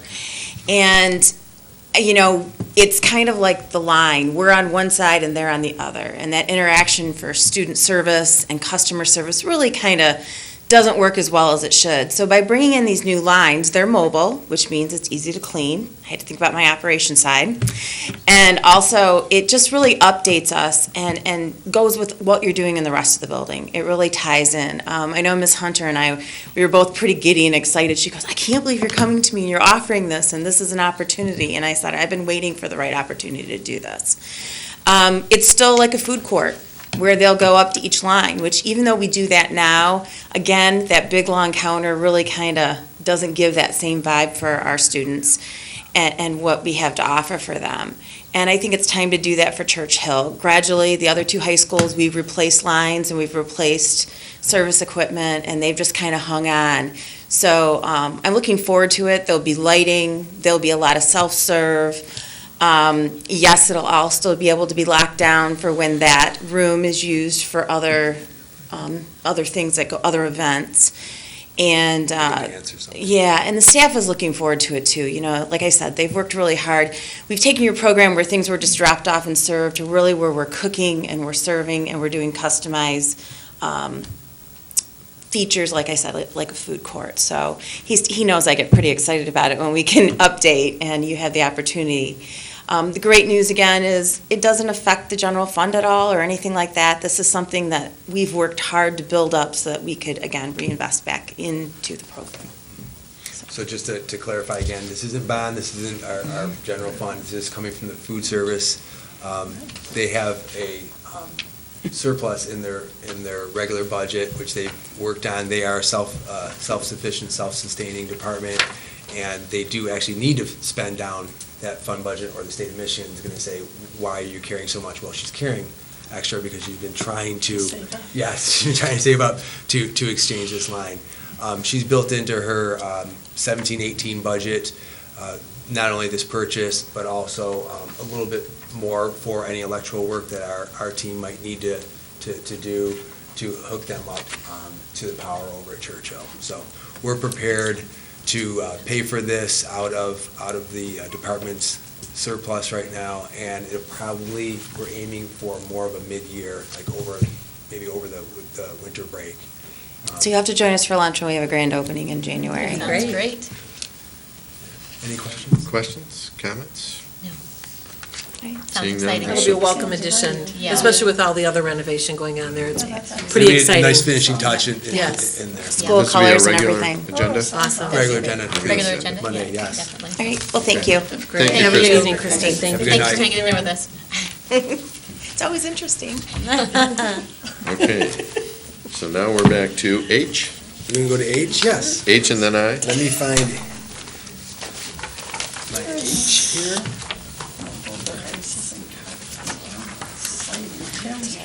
Okay, I would like to invite Mr. Tim Clan, the Administrator of Information Technology. What we have for you is a recommendation to purchase mobile devices. Now, this is not a new idea as far as a purchase. We have a bond money set aside in the technology fund portion of the 2013 bond for mobile devices. If I can take you back a little bit, one of the plans was to make these mobile device purchases over time, not all at once, so that they all wouldn't go kaput all at once. The other part of that, though, is also to gauge usage. So when we originally did the first mobile devices purchase, Mrs. Alice was in academic services, and she had worked with Mr. Clan with regard to iPad Pilot, what was the other tablet that's now gone? Android tablets and Chromebooks, and we got those out into buildings at all different levels. So we worked off of the usage of those, the feedback from teachers and principals on those to make that first mobile device purchase, which was the Chrome cards. Well, fast forward to now, and Ms. O'Brien, the current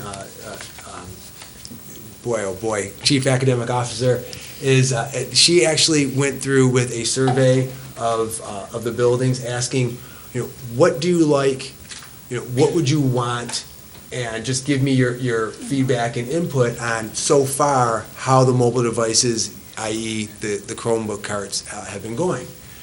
What we found was a lot of overwhelming, we like it, we want more of it, and especially from the elementary end, and if we can get more of it and more of it and more of it right now, we take it. So we definitely know that they're using the product.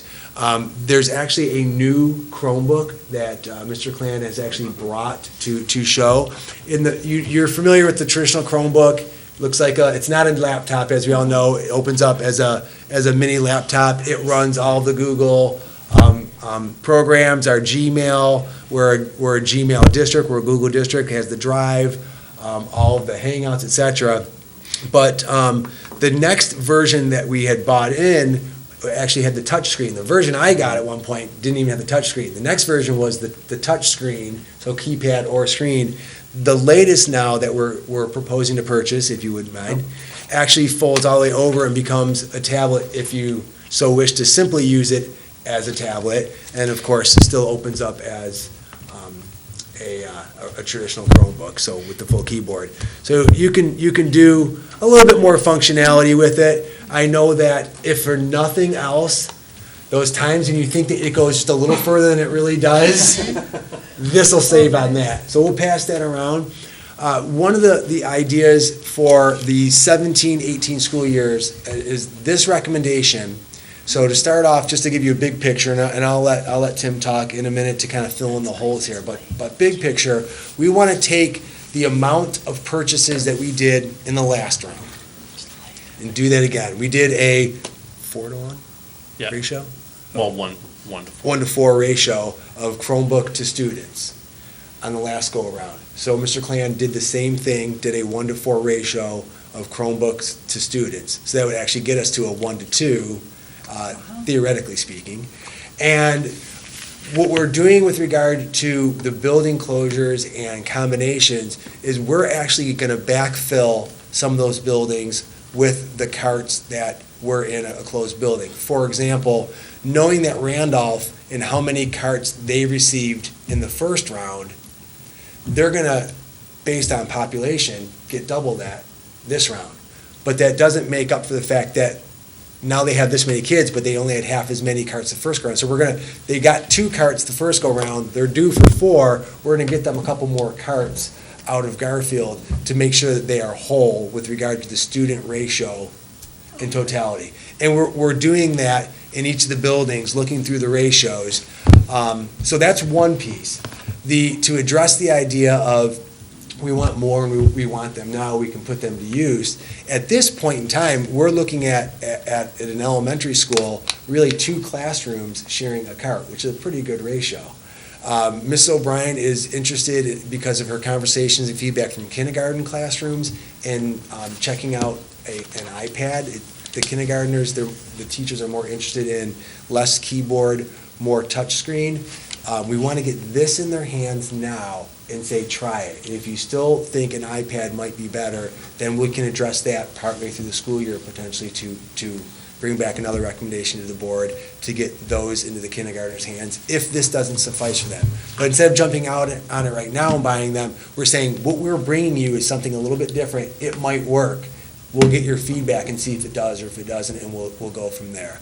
So we're trying to look at an overall usage and what they want, how they want to use them. And what we've heard is, yes, we want them, and yes, we're using them. So we're going to go through this second round with, in the back of our mind, partway through the year, reevaluating and potentially coming back with a smaller order, but perhaps another round to get more mobile devices into the schools. So that's just sort of to put that in the back of your mind for the future.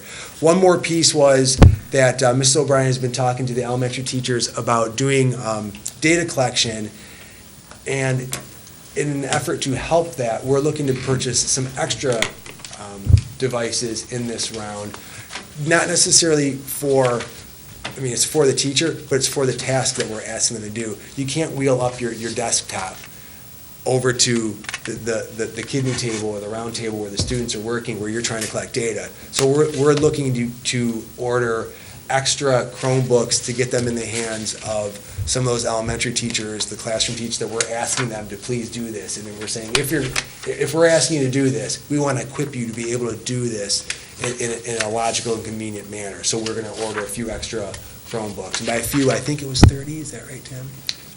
The extra 300. 30 happy teachers. I'm going to throw another zero on there just for fun and make it 300. I have no idea where that came from. 300 extra on top of the 1-to-4 ratio. So that's sort of the overall picture. Any specifics on the deployment and the equipment? You can either talk, or you just want to answer questions. Well, a couple of things I want to address too. This is last year we had a very similar model. This is actually the updated model to the one we had last year. So it still has the same features that we talked about that last year's model had, which is it's the ruggedized military spec case for drop protection and everything. It's got a spill-proof keyboard and also the Gorilla Glass screen. And it is touch screen, which you probably noticed as it went around. Knock on wood, would like to say we went with those 3,700 devices last year, and we went the year without any broken screens, which is really good considering the amount of use they get and the number of devices that we have out there. So they held up very, very well. As a matter of fact, we had a few warranty issues here and there that went back and forth, but I believe the only machine that we actually had to replace due to damage was a student that got sick on it. Oh, dear. And Spill-proof, but not that. yeah. Yeah, I asked the teacher if it could be cleaned, and they said, if you'd like to clean it. Yeah. So that one we did you replace, said but we no, didn't huh? have any breakage that required us to replace one, which is very impressive, which is another one of the reasons why we went with this model again.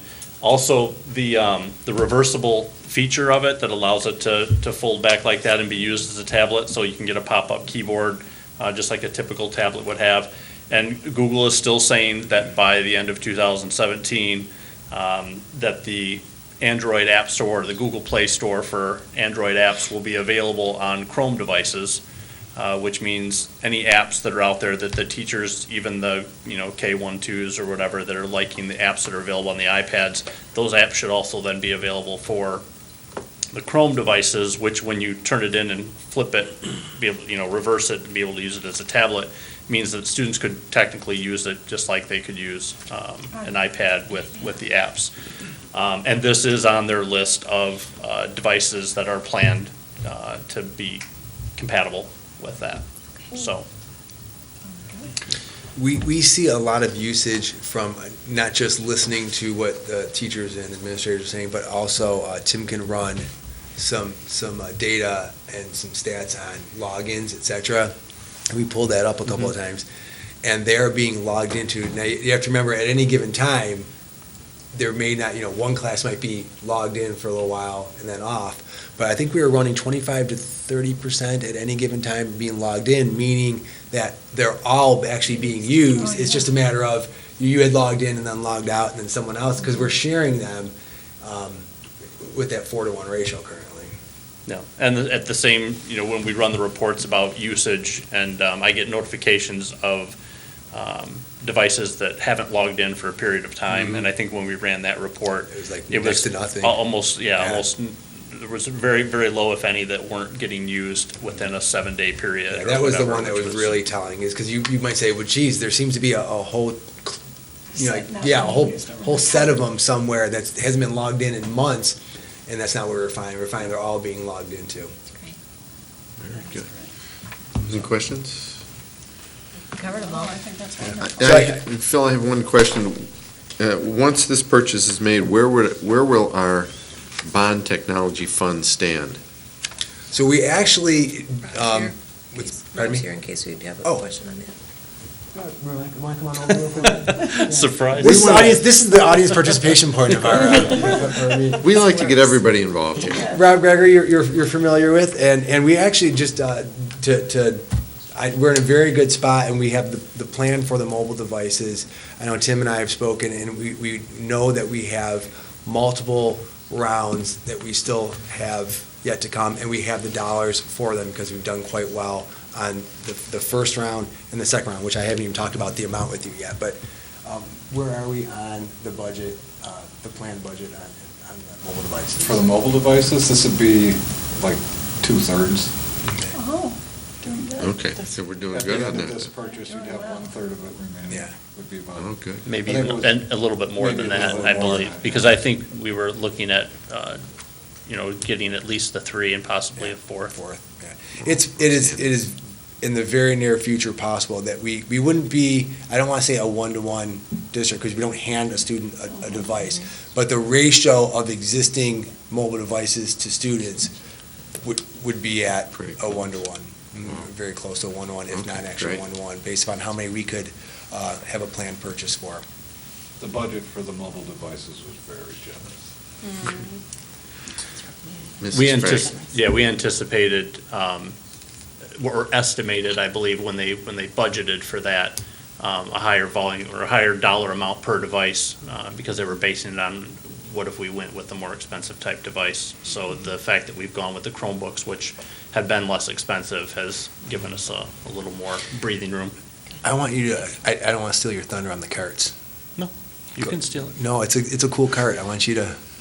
So it a one go-kart? of the. No, it's neat though. They really stepped up. You wouldn't think a cart would be cool, No, but I think it's pretty neat. one of the benefits to the storage cart that actually comes with this or is available for this model that we're looking at is, typically we would wire up the carts, and every time the students want to get the devices, they have to go over to the cart, they have to unplug the power adapter out of it, take the device, and then same thing coming back in. That cord hangs loose, they have to move it out of the way, get it slid in, plug the cord back in, and it causes a lot of extra time in the deployment and the bringing back of the devices. So what we've added to this purchase with each of the carts is sleeves that set into those carts, which almost act as a docking station. So when the students bring their device back now, all they have to do is just slide it in, and it fits, and as soon as it slides in, it docks into the power, and there's a little light on this side that lights up. So as soon as they slide it in, it docks, power comes on, and starts charging.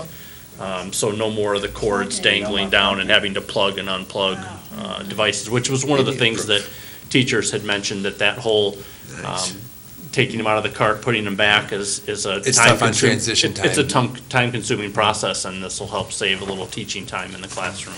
So, Very good. and the deployment will take place in the same manner in which it did last year. It may be a little bit later this year, probably once school gets started, but it should take place in exactly the same way. Very good. Mrs. Frank, did you have a question? A clarification of the 300 devices. Those are teacher devices? They're going to be for teachers to collect data, or they're student collect?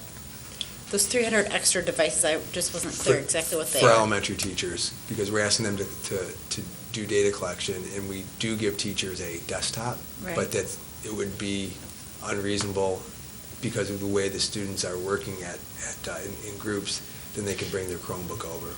I just want to add to that. So we're transitioning to standards-based grading based on the Common Core state standards. And in order to make that transition, the regular data that teachers collect on a daily basis is essential to be part of that overall assessment program.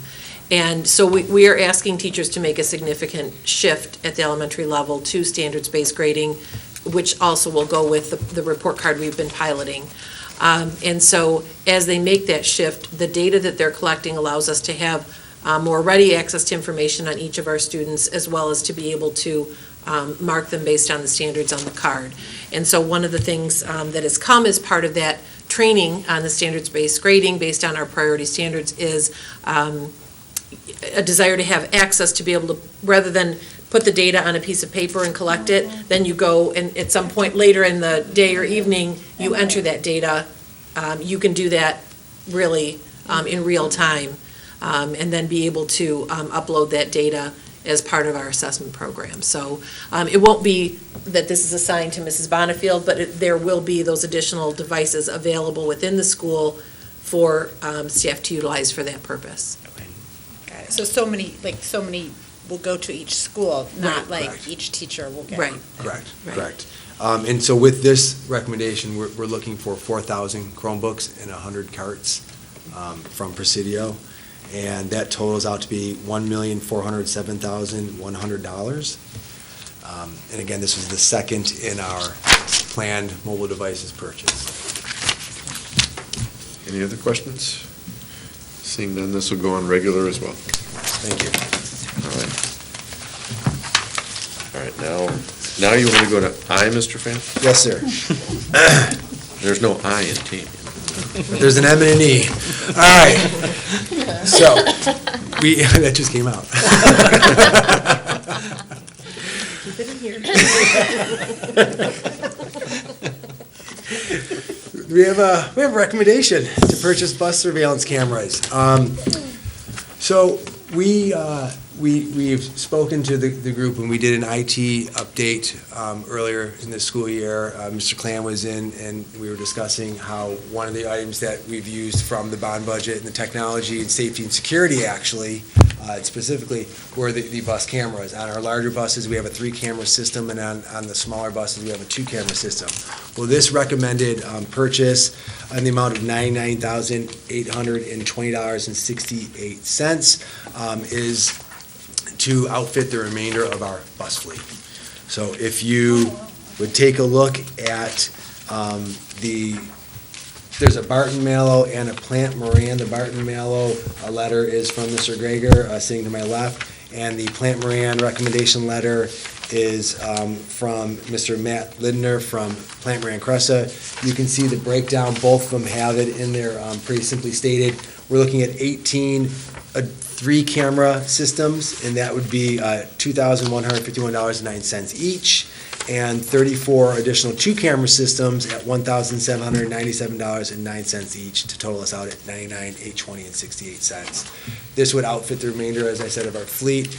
And just to give you a quick overview, I know we've discussed before, but we have the system that is actually pretty interesting when you use it. And I had reason recently to use it. I have the software on my desktop, and there was an incident on a bus that was brought to my attention through the transportation department, and Peggy Streffen is our supervisor of transportation. She said, "Phil, it's in my outbox. Just go ahead and check it out." So she'd already pulled. So what she does is goes to a bus, and the cabinet is locked. So if a driver cannot get to it, they need to come to see the supervisor, or if the supervisor's not there, one of the administrators, to get in. We have keys to open that box. So if an incident occurred and you're thinking, well, the driver's just going to swipe the SD card and throw it away. They can't get to it. So what you would do is Peggy or an administrator would go in with the key, open the box, take out the SD card and replace it. So we have extra SD cards. So there's a card still in there. And you bring it back and put it in the computer, and you can find that area. So if you know a general location, let's say, of where an incident happened, a driver says, this happened, this incident on the bus happened when I was pulling up to such and such corner. Well, you can actually find that based upon the map, because when I was working with the video, you have the video with sound, and next to it, a GPS map. And I'm watching the bus as it's just trucking along, and it makes it turn. And so I knew right about when it was going to come, because I knew the corner and the stop that the incident happened. Or if a driver has something occur on the bus, they can hit a button and it timestamps it so you know where to go to. Of course, they can always say, hey, it was about 11:15, but it's easier if they timestamp it. So it is a very high-functioning feature. The video and audio is incredible. The video that I watched had excellent sound. I could hear the bus driver asking the student to stop. I could hear what the students were saying to each other, etc. It's a high quality. It's a solid system, and I know that the bus drivers actually appreciate it, even though it also watches them. It's protecting them. It's protecting the students. The administrators, if they have requests, they simply let us know, and we can pull the film. Peggy can put it in our box, and they can watch it as well. There's not a need to run all the way over here to see it. It's electronic. It's a very slick system, and one that we want to fulfill the rest of our fleet with. Mr. Centers. Two questions. When the SD card is full, does it start recording from the back, or does it? It's actually It does loop Yeah. once. It loops. Starting from the beginning, it starts recording over the beginning. And I believe we had a minimum requirement. 30 days, yeah, roughly 30 days worth of video. That was what I remember. And realistically, you could keep the SD card in there, and it would just keep looping on itself. Sure. The reason we went and got extras was so if you did have to pull, a lot of times you could pull it, do it, come back. If the run is over, but if they were going to have to go back out, you want to be able to put another one in there. Does it activate when the bus starts? Or when it starts moving? When the bus starts. When the bus starts. There's even settings in there to allow it to, even to stay on for a specified period of time after the bus turns off. In instances where they want to be able to see the checking of the bus, if they go back to, Right. do the proper procedures. I'm not sure if that's set or activated in what we currently have, but that was one of the options that I recall. Okay. And those options can be adjusted as long. And the memory cards also have a lifetime warranty. So if any of them have any kind of an issue, they'll replace them at no charge, so. Great. The second question was, it says installation is included in this. They come to us, I assume? Yep. That's great. Yep, they came out during the summer last year and worked on the buses right outside of the bus garage. They would just pull them up and set each one up and install them right there. Great. Thank you. Any other questions? So buses are, with kids in elementary school, it's a big deal in our house and among a lot of my peers. And so at the beginning of the school year, somebody told me that, before I was on the board, that all of the buses in LPS have video cameras on them. And I think that is a huge selling point. We talk about ridership coming up in terms of whether or not students are going to ride. I think telling people that we do have surveillance on each of the buses is a huge selling point for parents to feel more safe sending their kids on the bus. So I think that that's a great thing. But one of the things we talked about last time when you were here was just the utilization of it, that are principals using this? I know that there are lots of opportunities for principals to use it, issues that come up on the bus. They might not be huge issues, but there are lots of issues on the bus, and I know principals that have gone out to each bus and had to talk to each bus. Our principals, if we are as a board diverting this kind of investment into it, are they utilizing it? I think that for this kind of commitment, I think that we need to make sure that the principals are using it, that it's a tool that they can use as opposed to just going out and saying, if this happens again, that there is action, that there's something that somebody is watching it, that they know somebody's watching it, and they know that there's something is being done when incidents do occur. And I think we talked about it last time, that nobody really watches it. Are we watching the tape? Are we following through on the investment that we've made, or is it just something that's that we utilize if there's a large incident. I know that it's at the administrator's discretion of whether if they ever want to see it, they can. I know that nobody's just simply, I mean, they're not Right, just, not they're all not the just time. scanning Right, right. film. But when incidents occur, I have heard through both elementary and secondary and through the transportation department that some of us, now, I don't have hard numbers on it, but frankly, I think a lot of times the person that looks at it is our transportation supervisor, because a driver will come back and say, somebody damaged my bus, they'll look at it. So it's not at the building level that they're looking at something, or I looked at my video because the transportation department alerted me of an incident, and then I was able to call the building and talk to the principal and assistant principal, and we had a conversation about what had occurred, and so we were all up to date on that.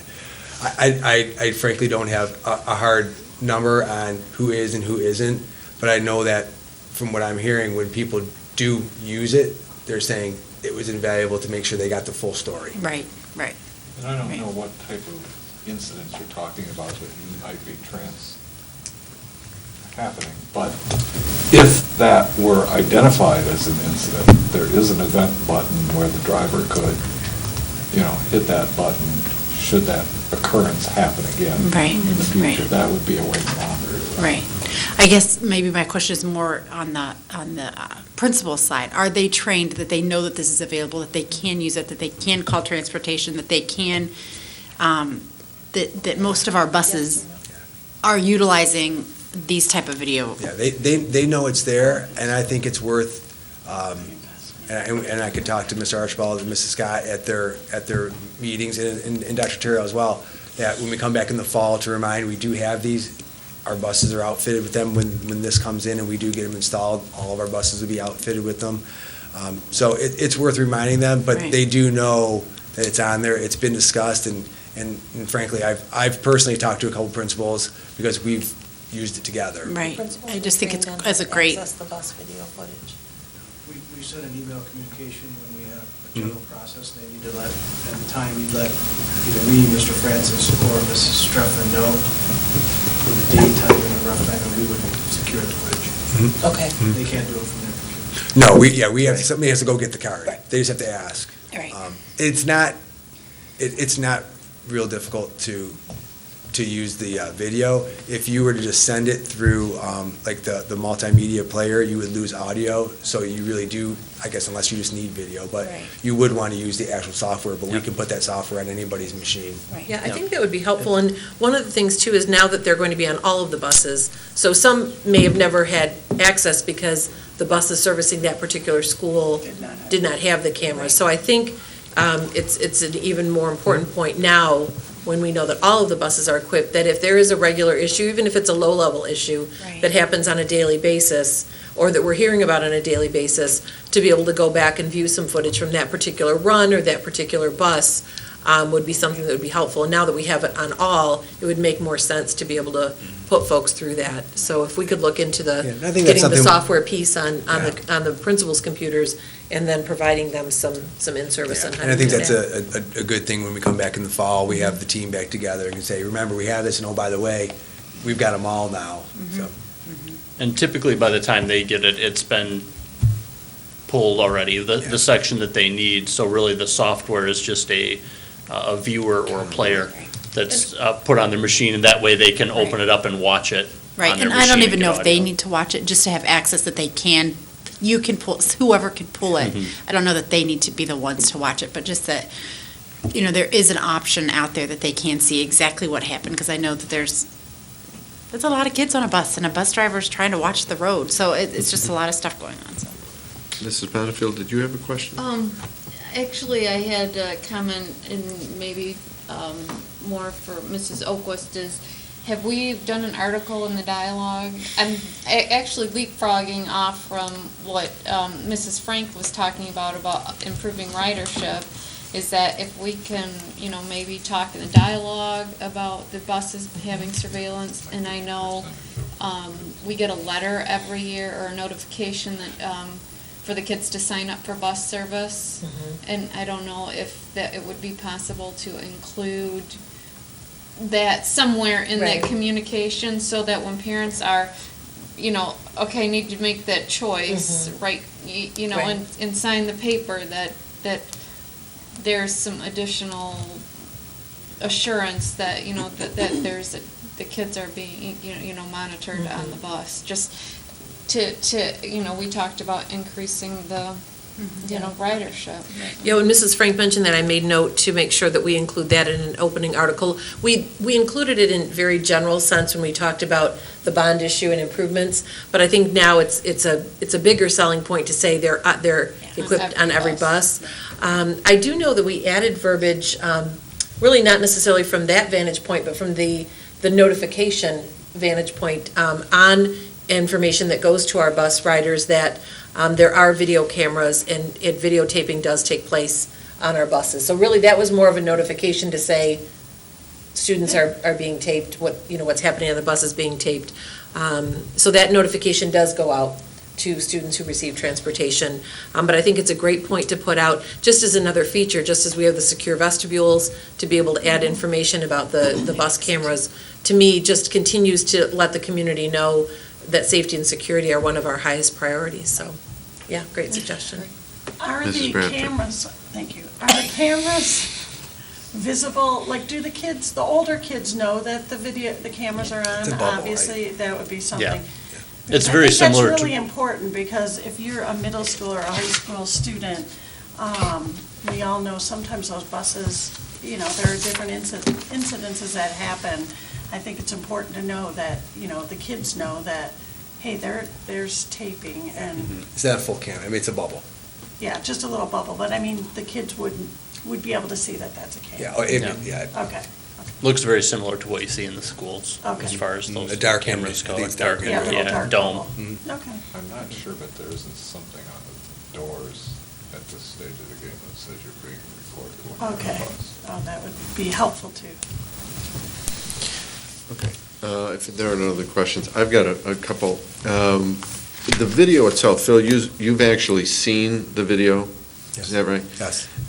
And I've dealt with various systems over the years in my practice. In some of the old videos, it's very jumpy, where it's not videoing every instant. It's like there's a second in between. I'm assuming this is a constant It's smooth. video? It's smooth unless you go into slow-mo, in which slow-mo makes it, because I did try going into slow-mo. Okay. And that's when you start to skip a frame. But in regular speed, it's clean, and the audio is pretty darn good.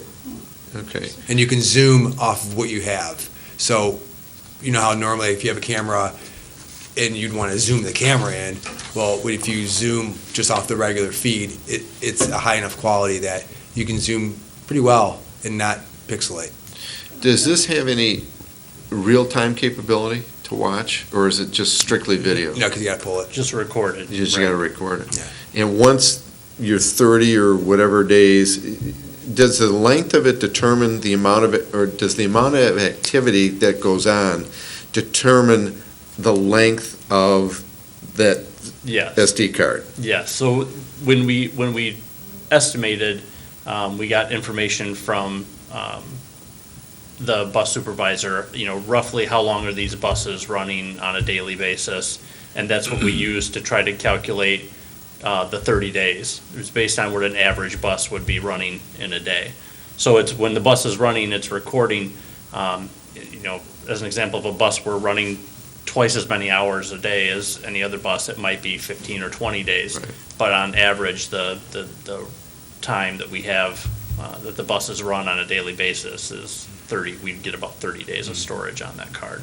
So it is based on, the card has a size limit to it, and the number of hours that the bus is running tells you how many days you get storage, if that makes sense. It does. To me, it does.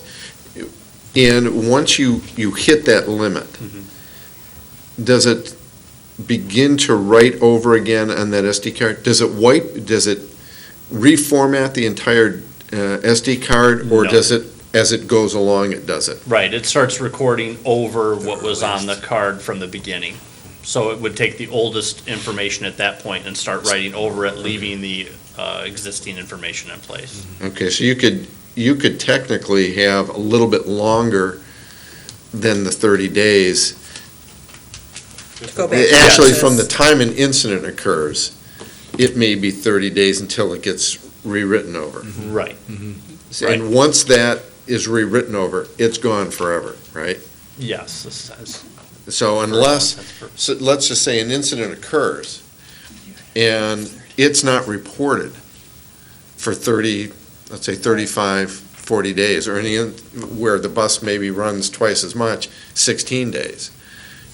You can't go back, you may not be able to find that, even if it's. Correct. So an incident, if there is one, it really needs to be reported as soon as possible in order to preserve that. Yes. Okay. And we did, I believe, when we estimated too, I believe we were on the plus side. So I believe 30 days was more of a minimum. I think in many instances it was considerably more than that. Yeah, from what I've seen, it's probably closer to 45, but again, it depends on the activity. Yeah. Okay. Any other questions? Okay, this will be regular. Regular, please. Agenda, please. Thank you. Appreciate that. Yeah. Thank you, John. Want to thank you. Thank you. Appreciate it. Thank you both. Thank you very Thank much. you. Great. What letter do you want to go with now? Oh, well, alphabet soup. Let's just, I'll take a G. I'm sorry. We'll take an F. Can I buy a vowel? All right. Do you want to go back to F or you want to go to G? Let's go to F. Okay.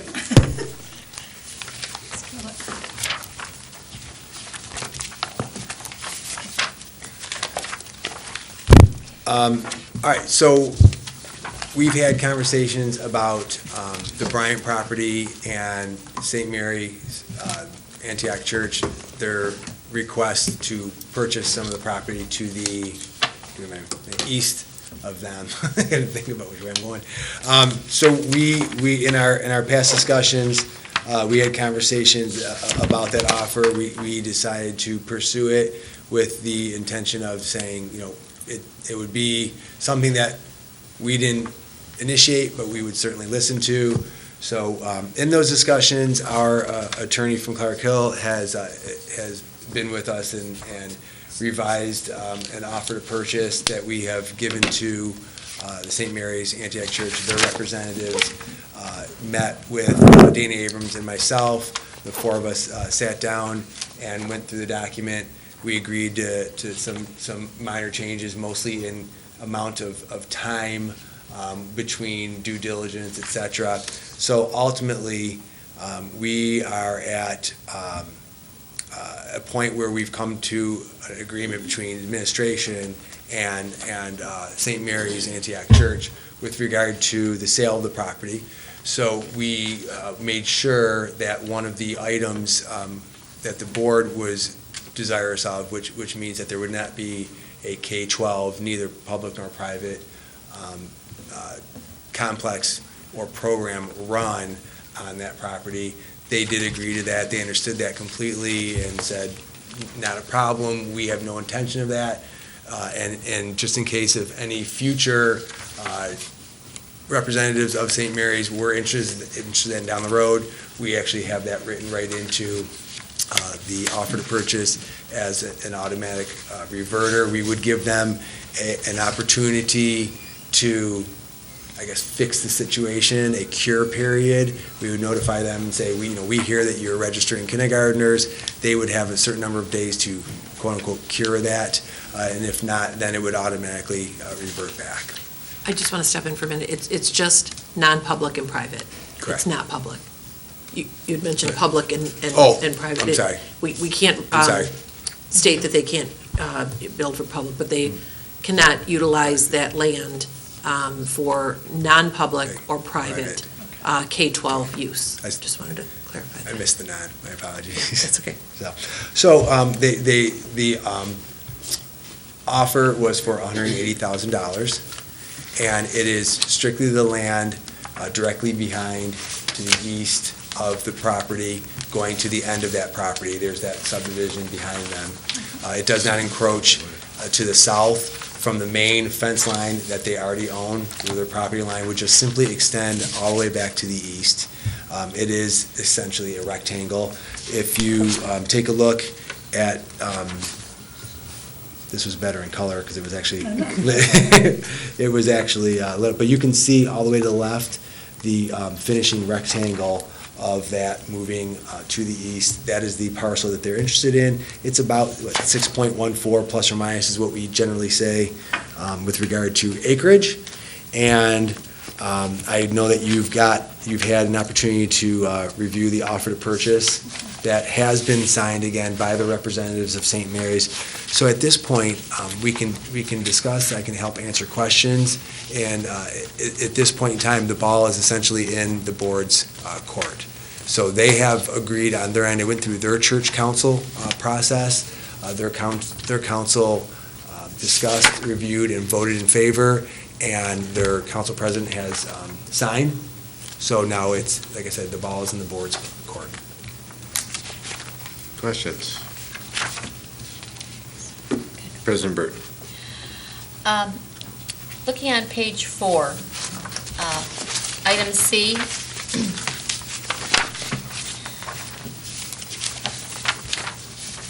speaks about, looking at the fourth line down, the approval and consent of the city of Livonia to split the premises from the approximately 35 parent parcel.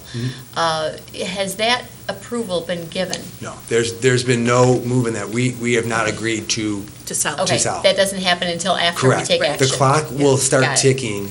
On the dates that you see in here, there's 60 days due diligence. They could get a 30-day extension if City of Livonia is delayed in splitting the property and granting that new Sidwell. If there's an issue with county or state approvals for anything, they could ask for another 30 days. But essentially, their clock starts when we've agreed. We haven't agreed yet. They've agreed and signed. Now, once we do, the clock will start ticking, and their due diligence time will begin, and then they'll start doing those things. Okay. And then along that line, it talks about that the city of Livonia, county of Wayne, and the state of Michigan have to grant the land use approvals requested by the purchaser for the purchaser's development. And I just wanted to read we've had this document, but the public has not. If you'll indulge me, on page 7, the fourth paragraph down, it discusses the purpose for which the church wants to have this property. So in the fourth paragraph, starts in the third line, says, purchaser acknowledges and agrees that the premises shall not be used for any K-12 elementary or secondary, non-public or private school purposes after the date of closing. So we've discussed that, and if they did, it would revert back to LPS. Dropping down several lines, let me see here. I'm sorry, I highlighted the wrong section.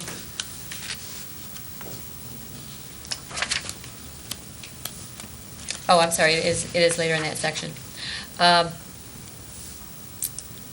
says, this restriction shall not preclude the use of the premises for the purchaser's intended use, which is the following, including religious, general community education, and recreation activities, including but not limited to the following, non-public, private, preschool, or pre-K education, that is permitted, obviously, children's play areas, athletic fields and parking, Bible study, Sunday and vacation Bible schools, youth, parenting and family and senior programs, computer training, foreign language education, physical, mental, emotional health classes, and career training and counseling.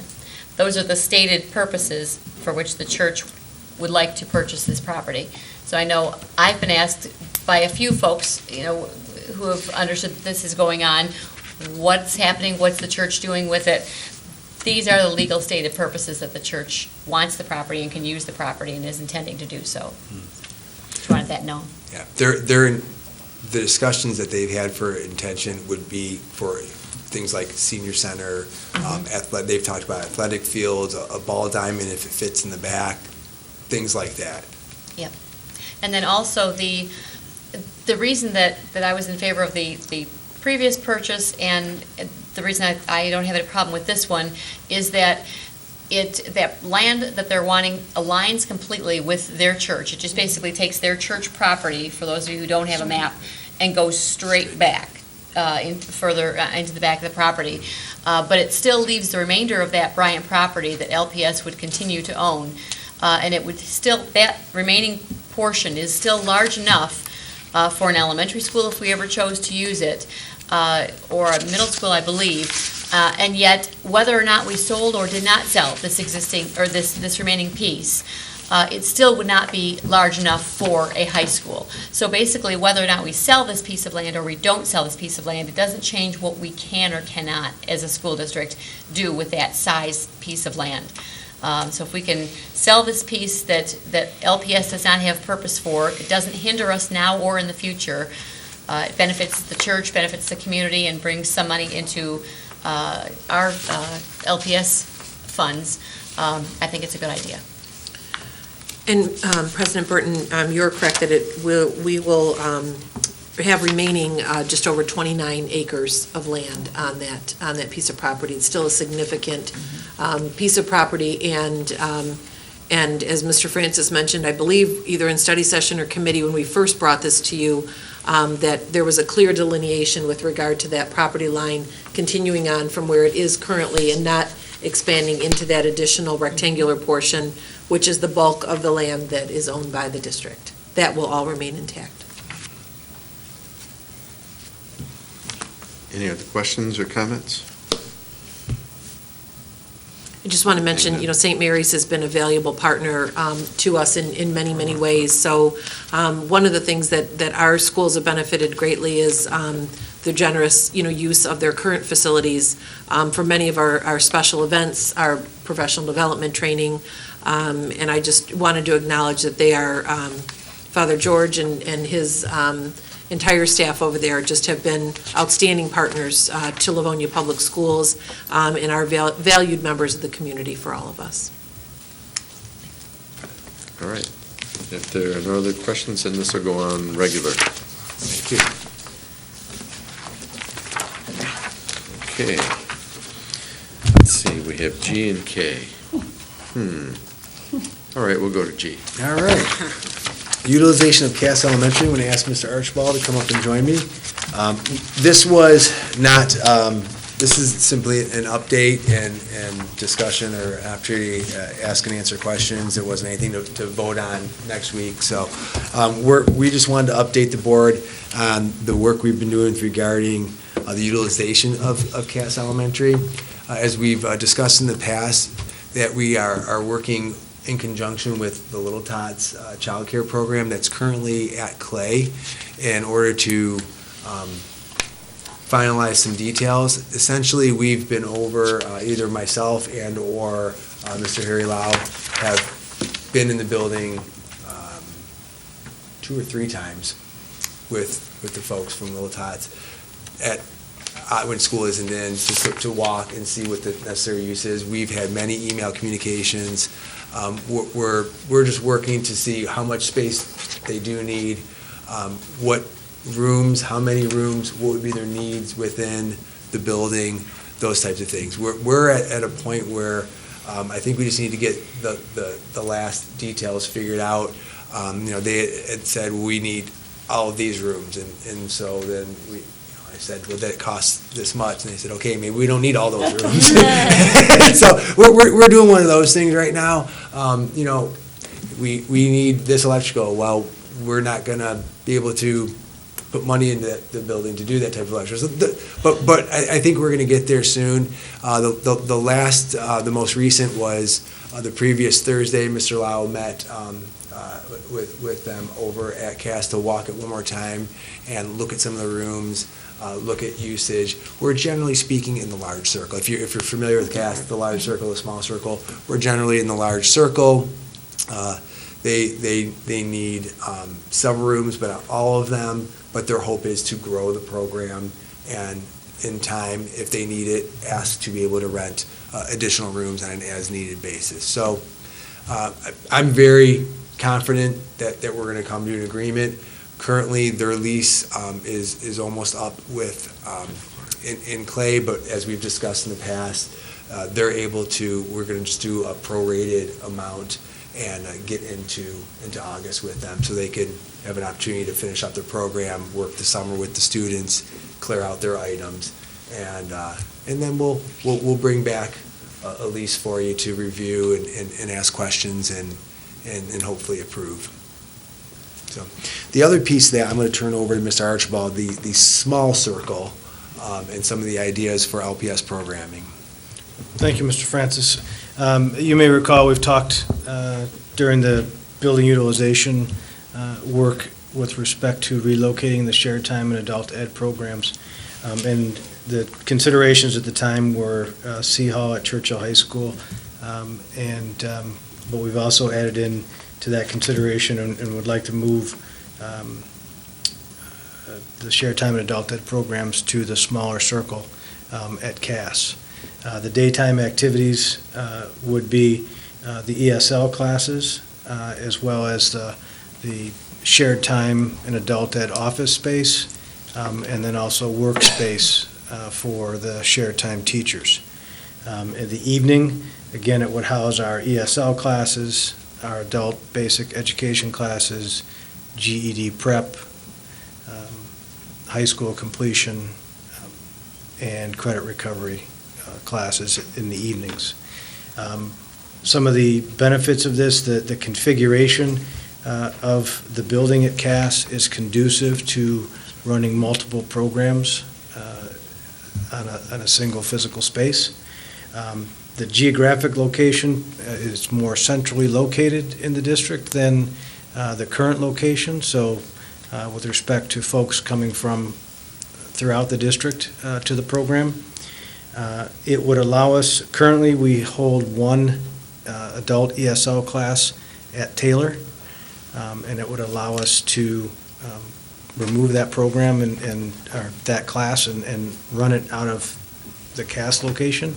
That would give us the opportunity, should the enrollment in the Needs Euro program grow. It gives us the space there.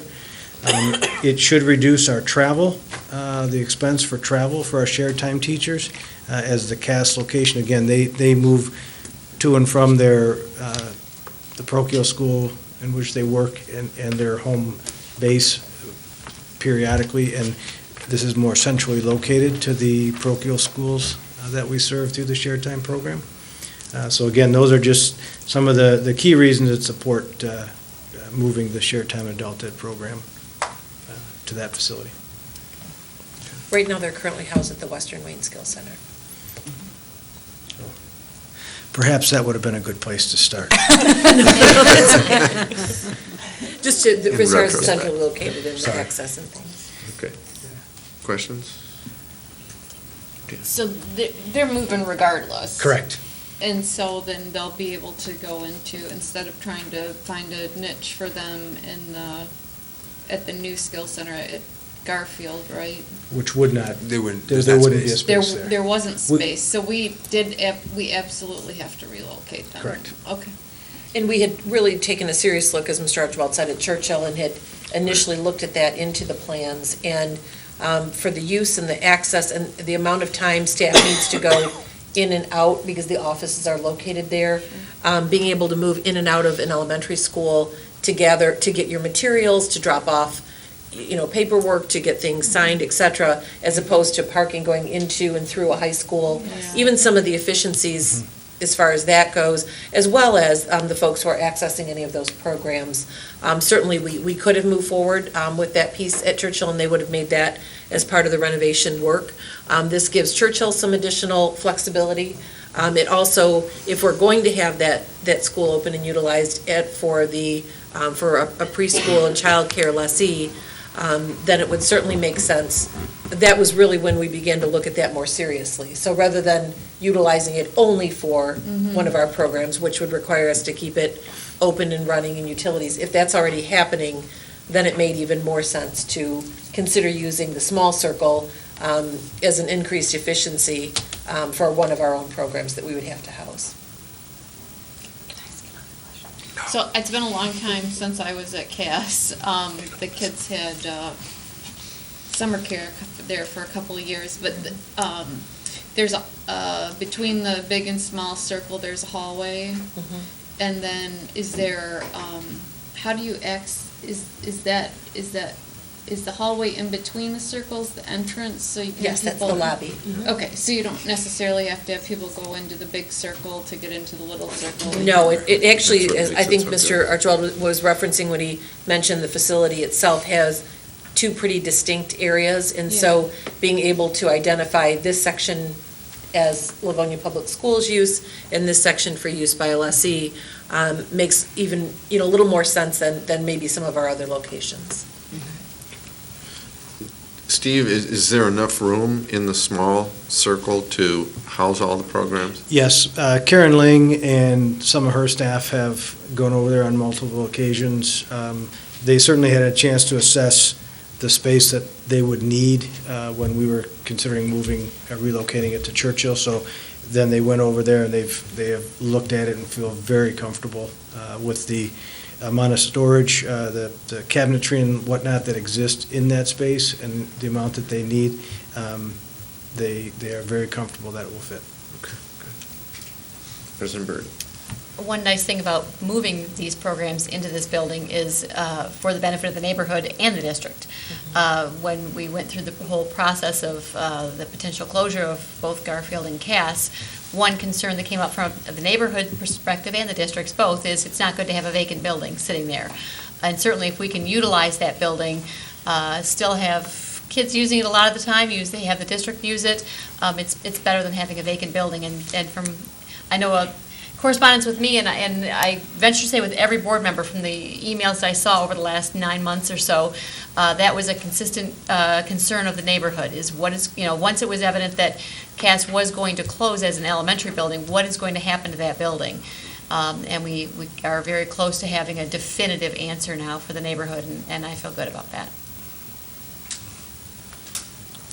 Any other questions? Seeing none? Thanks for the update. Thank you. Appreciate it. Thanks, sir.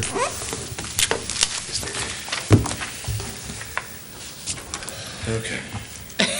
We're zeroing in. We are down to K.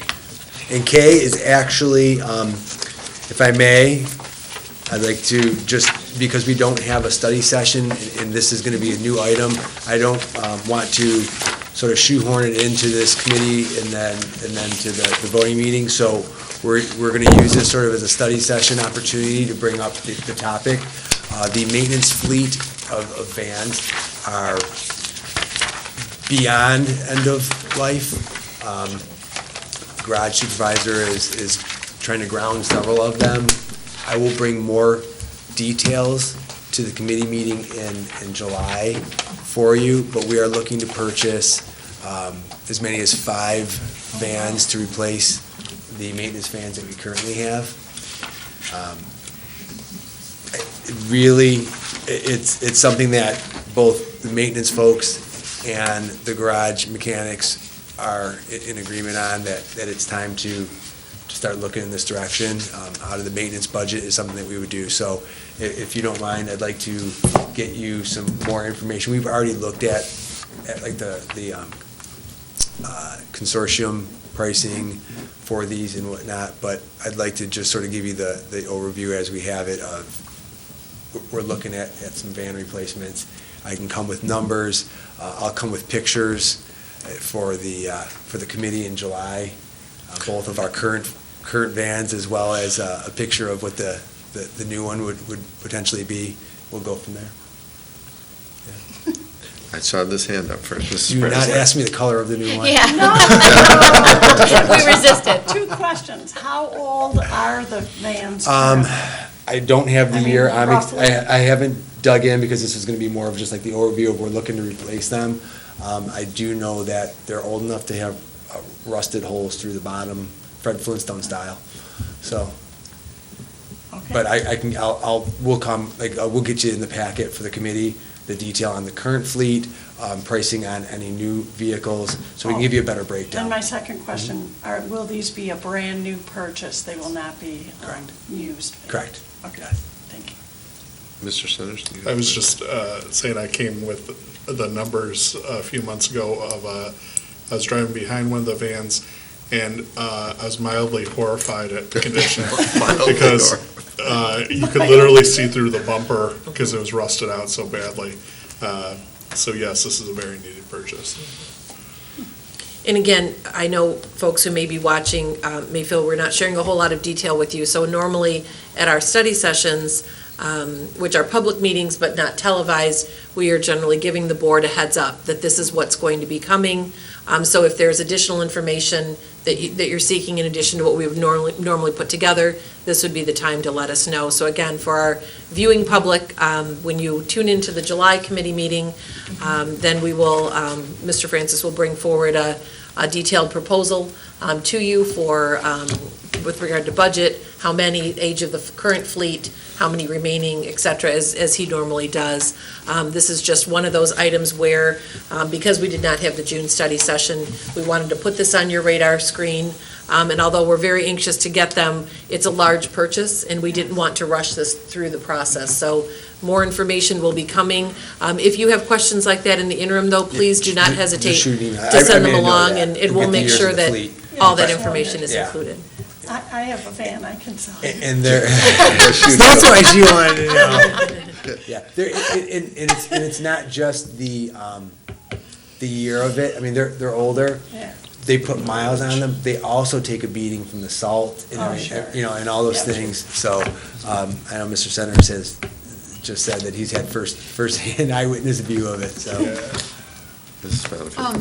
You said this is coming out of the maintenance budget, correct? That would be the plan right now, yes. And I know at one point we had talked about the maintenance department has been extremely frugal and has actually been saving up for some of these larger. Correct. Is that still correct? That's the plan. I think that the overall plan would be to sort of take this off the top of the next year's budget to ensure that they have it.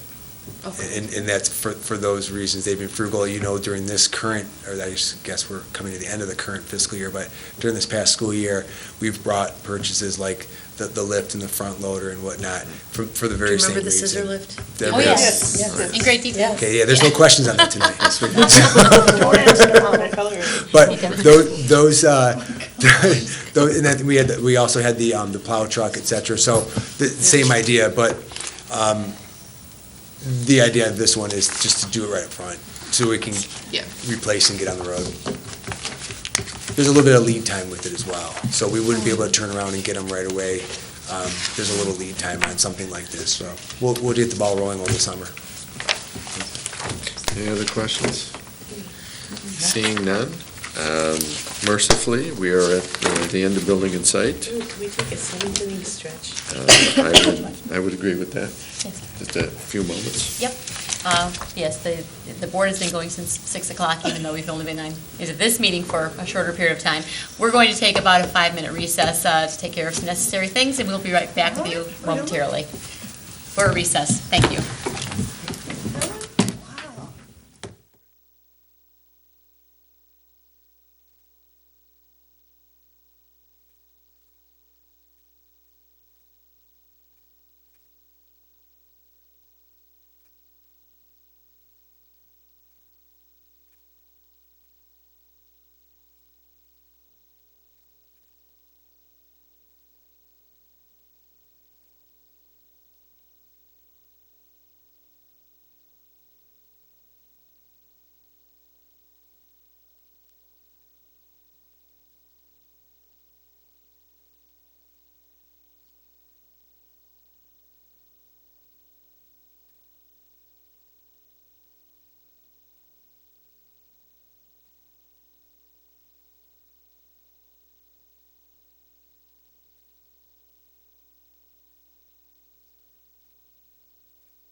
Good evening. Welcome to the remainder of the Livonia Public Schools Board of Education Committee of the Whole meeting of June 19th, 2017. We are continuing with our meeting right now, and if you are following along with your agenda, we are on item 4, Finance Committee, and I will turn it over to Mrs. Bonnefield. And I will turn it over to Mrs. Smith, who is going to regale us with the 16-17 and 17-18 budget updates. Wonderful. Thank you, Mrs. Bonnefield. To start, what you have before you is a summary budget update of the 16-17 budget as well as our proposed 17-18 budget.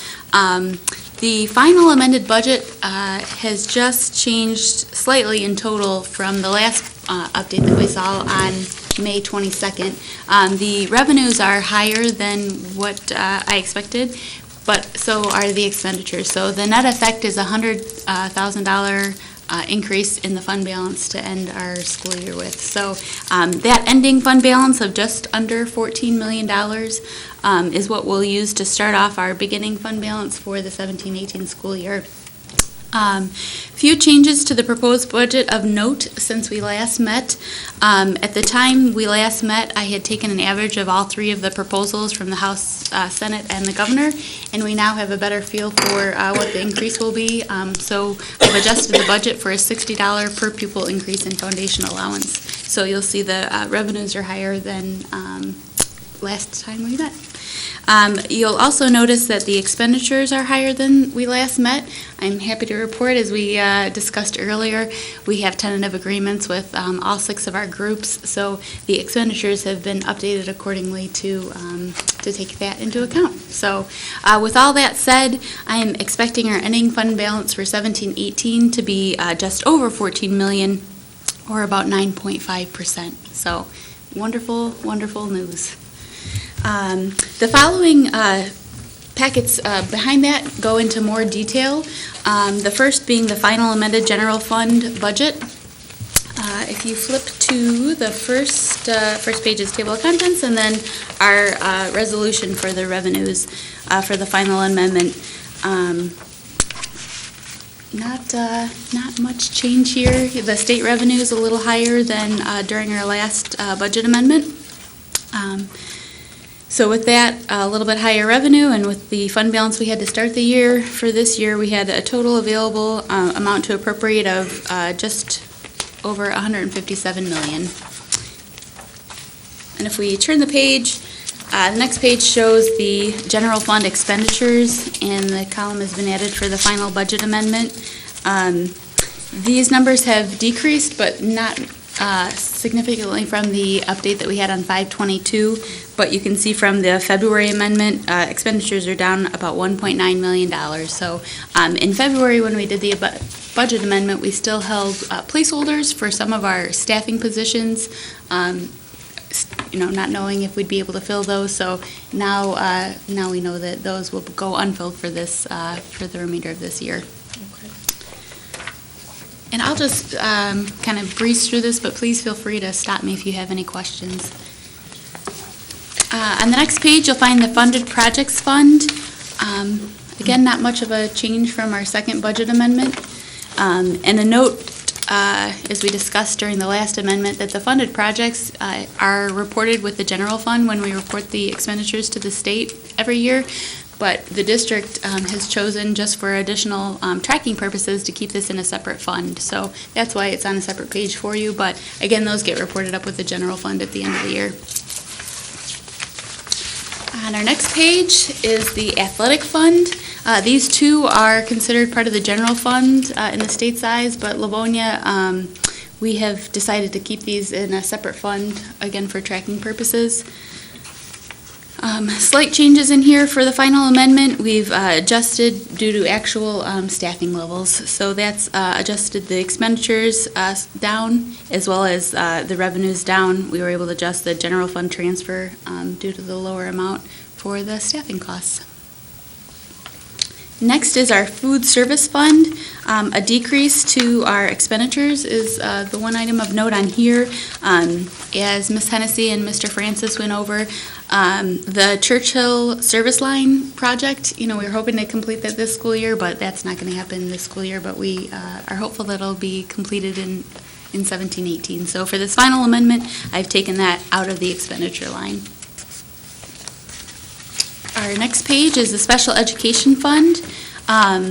The final budget amendment, it's slightly higher than what we had for our second budget amendment, and this was just to align our budget with what's been approved by the county for this year. So I'm anticipating our expenditures will, be coming in lower than that, but we wanted the budget to match what's been currently approved by the county. On to the next page.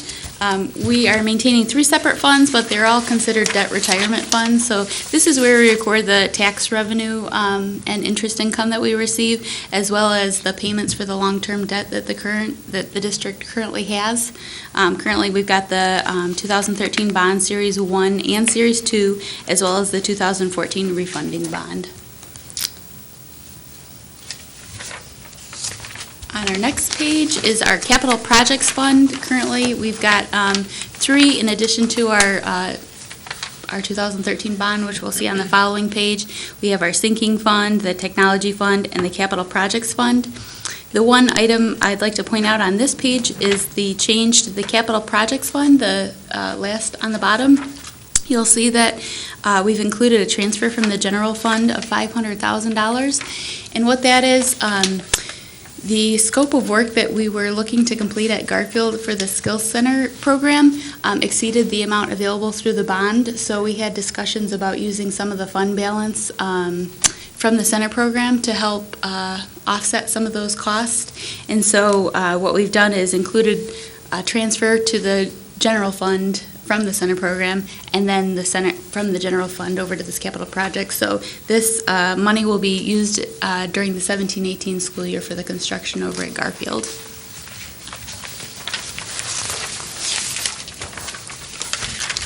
Next up are the 2013 bonds. No change to the Series 1 as we reflected in the last budget amendment. Those funds have been completely used up this school year. And just a minor change to the Series 2, still expecting expenditures, of no more than $35 million this year. But what we have updated is the investment income, additional almost $10,000 in interest earnings. Yeah. And then on the last page of our final amendment is the scholarship fund. We've updated the expenditures to reflect what was actually awarded and spent. And then for the Health and Welfare Fund, the change is based on the actual premiums paid this year, as well as the revenues collected from other funds and from employee contributions. So you can see the net effect, the ending fund balance is roughly where we were during the second amendment as well, about $2.2 million, down from the 2.6 that we ended the year with last year. So this first packet is our final budget amendment, which will be taken to the regular meeting on the 26th. The next packet you have is the 2017-18 proposed general fund. Yep. Last summer, I know we had to get a loan for the summer to make some of our payments before our first payment came from the state. Because of our fund balance, our healthy fund balance, do you anticipate having to do that again this year? We do not, Yay, which is fantastic great. news. Yep. Fantastic. Okay. Awesome. Can you, approximately how much money is that gonna save not having to, do you have off the top of your head? If I had to, I don't have the number right in Rough. front of me, but I know just in interest alone on that, it was well over $20,000, at least $20,000 Okay, in that we're gonna interest. So, save because we have a healthy fund balance. yep, Oh, great, that's correct. thank you. That we can use for other purposes. So, Yes, yeah. absolutely, every Thank you. dollar counts. Mhm. It's fabulous. Mr. Centers. So, just looking at the budget, obviously, a lot of good work has been put into this to make sure we have a healthy fund balance. And certainly, a lot of this is because our Wayne County enhancement millage. This would suggest that the funding that we're receiving from the state is sufficient for our needs right now. We're getting a $60 increase this year. Can you speak to the general health of school financing and just that what needs we have that are still pretty considerable. Certainly. We would be in a very different situation, a very different discussion in this district if we did not have the Wayne County Enhancement Millage, and we were basing these decisions solely on revenue from the state. The increase of $60 really it puts us going backwards. It's a less than 1% increase. And so that is a continued level of concern for districts across the state of Michigan. Although certainly we'd rather see the numbers moving in the right direction as opposed to any decrease. With the 2X formula, Livonia Public Schools is generally on the end with regard to our per pupil funding is in the higher bracket, but on the lowest end of that higher bracket.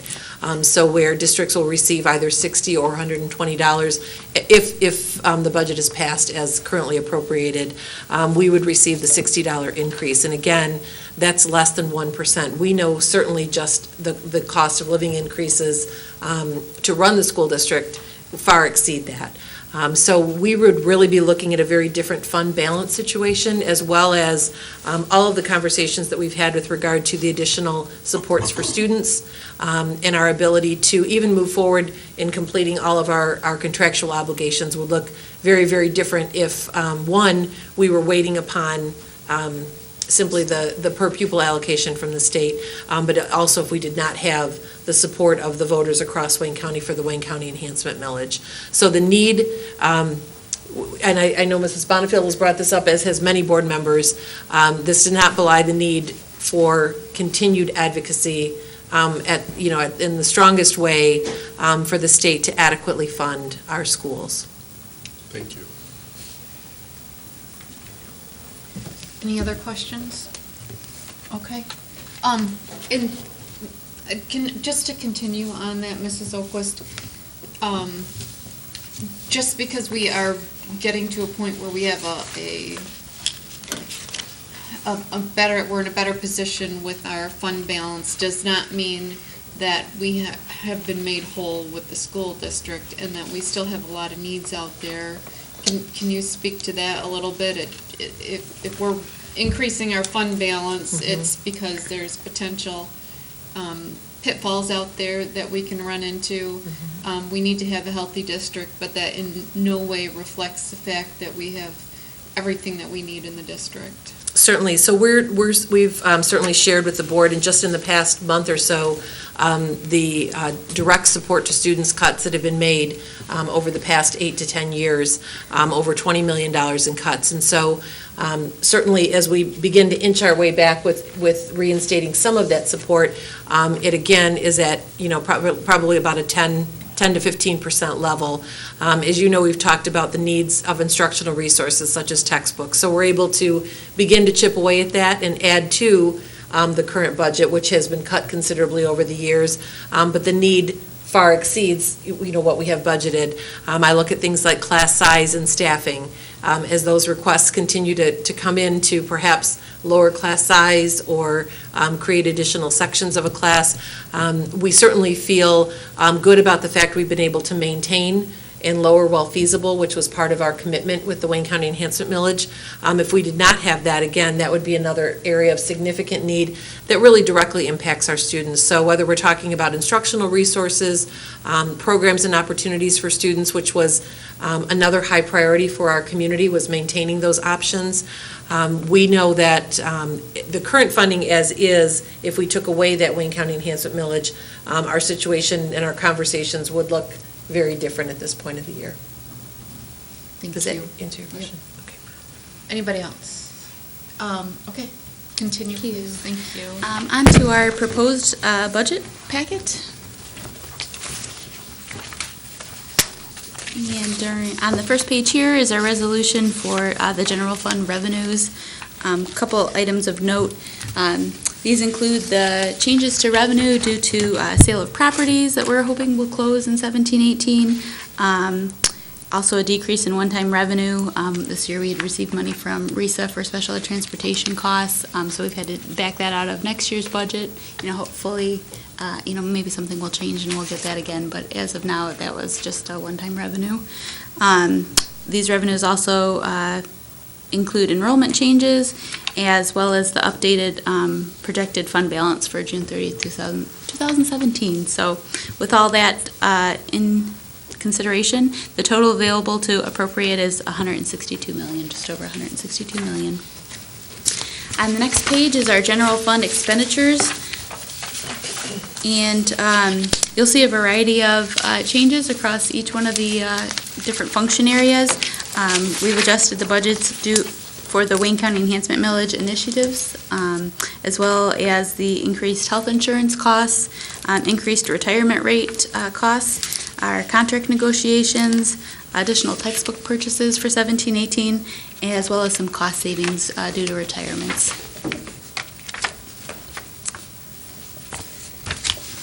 On to our next page, the funded projects fund. How we go into the school year, if we have a good idea of what the grants will be, we carry over those amounts. But if there's certain grants that we really don't know what the funding will be yet, we'll back those out of the grant and then, back those out of the fund. And then when we come again to do the budget amendment in the fall, we'll be able to put those actual amounts that we've received back into the budget.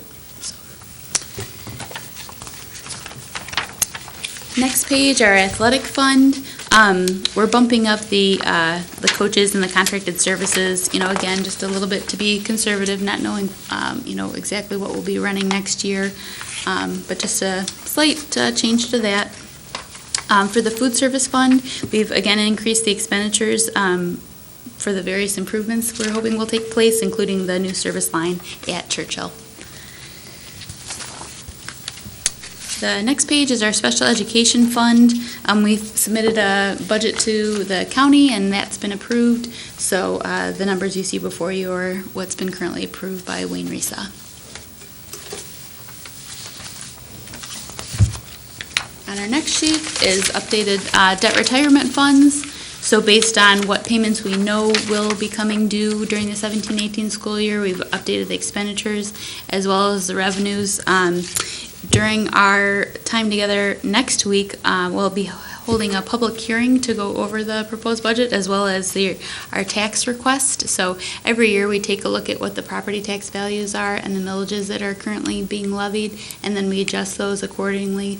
For instance, if the property tax values go up, we might not need to levy the same amount of debt millage, for instance, to pay off the debt that's coming due in the 17-18 school year. So that's something we'll go over in detail next Monday. But we've reflected those changes in these debt retirement funds. On the next page, really the one significant change on here, during our final amendment, we had done the transfer from the general fund of $500,000 for the work at Garfield for the Skill Center program. So you'll see in this budget the expenditures out of that fund, which will net that fund out to zero again.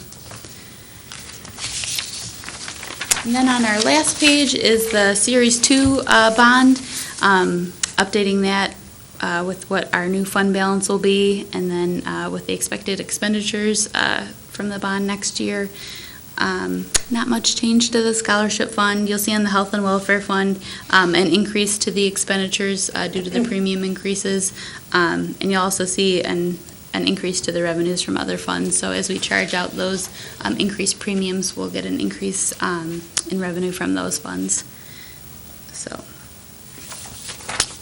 that is a lot of numbers before you. If you have any questions, I'd be happy to answer anything. Any questions? Okay. Thank you very much, Mrs. Thank you. Appreciate it very much. Thank you.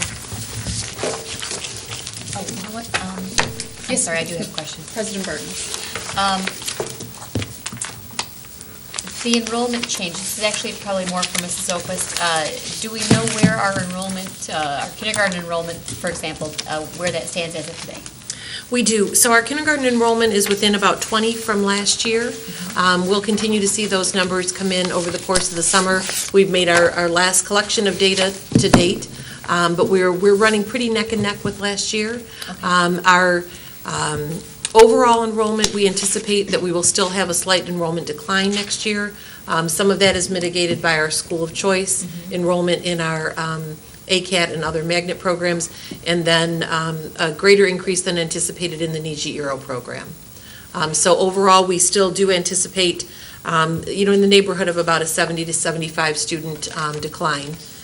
But again, all of those pieces have been impacted by some of the additions and some of the decisions we've made here at this table that the board has made with regard to opening up on a very limited basis the school of choice, and again, for some of our magnet programs. That continues to help offset just some of the natural decline that we know we've seen with regard to the demographics in our area. Okay. We'll continue to update that. One of the things Mrs. Smith and I talked about was that we felt comfortable at this point for the proposed budget, maintaining the projected enrollment numbers as we did last month. We will know more as we begin to open summer registration on July 10th and begin that process as we move forward. We have year-over-year data for the past couple of years with regard to summer enrollment, and we'll really be able to get an idea as far as patterns, and we'll update the board again in both July and August with regard to those numbers. Okay, all righty. And the other question I had was somewhat for the board. Last year, as you mentioned, Mrs. Smith, we received the one-time payment from Wayne Risa for transportation. This is not, I would like to make a request, but I cannot myself. Would have to be from the board, that we ask Wayne Risa if they had to have that within their budget, because their budget, when we approved it a month or two ago, appeared to be quite healthy, if they would consider doing so again. But that request really needs to come from our whole board. Is our board interested in asking Mrs. Oquist to make that request to Wayne Risa on our behalf? Was that something they did out of choice, or was that a refund of unexpended dollars?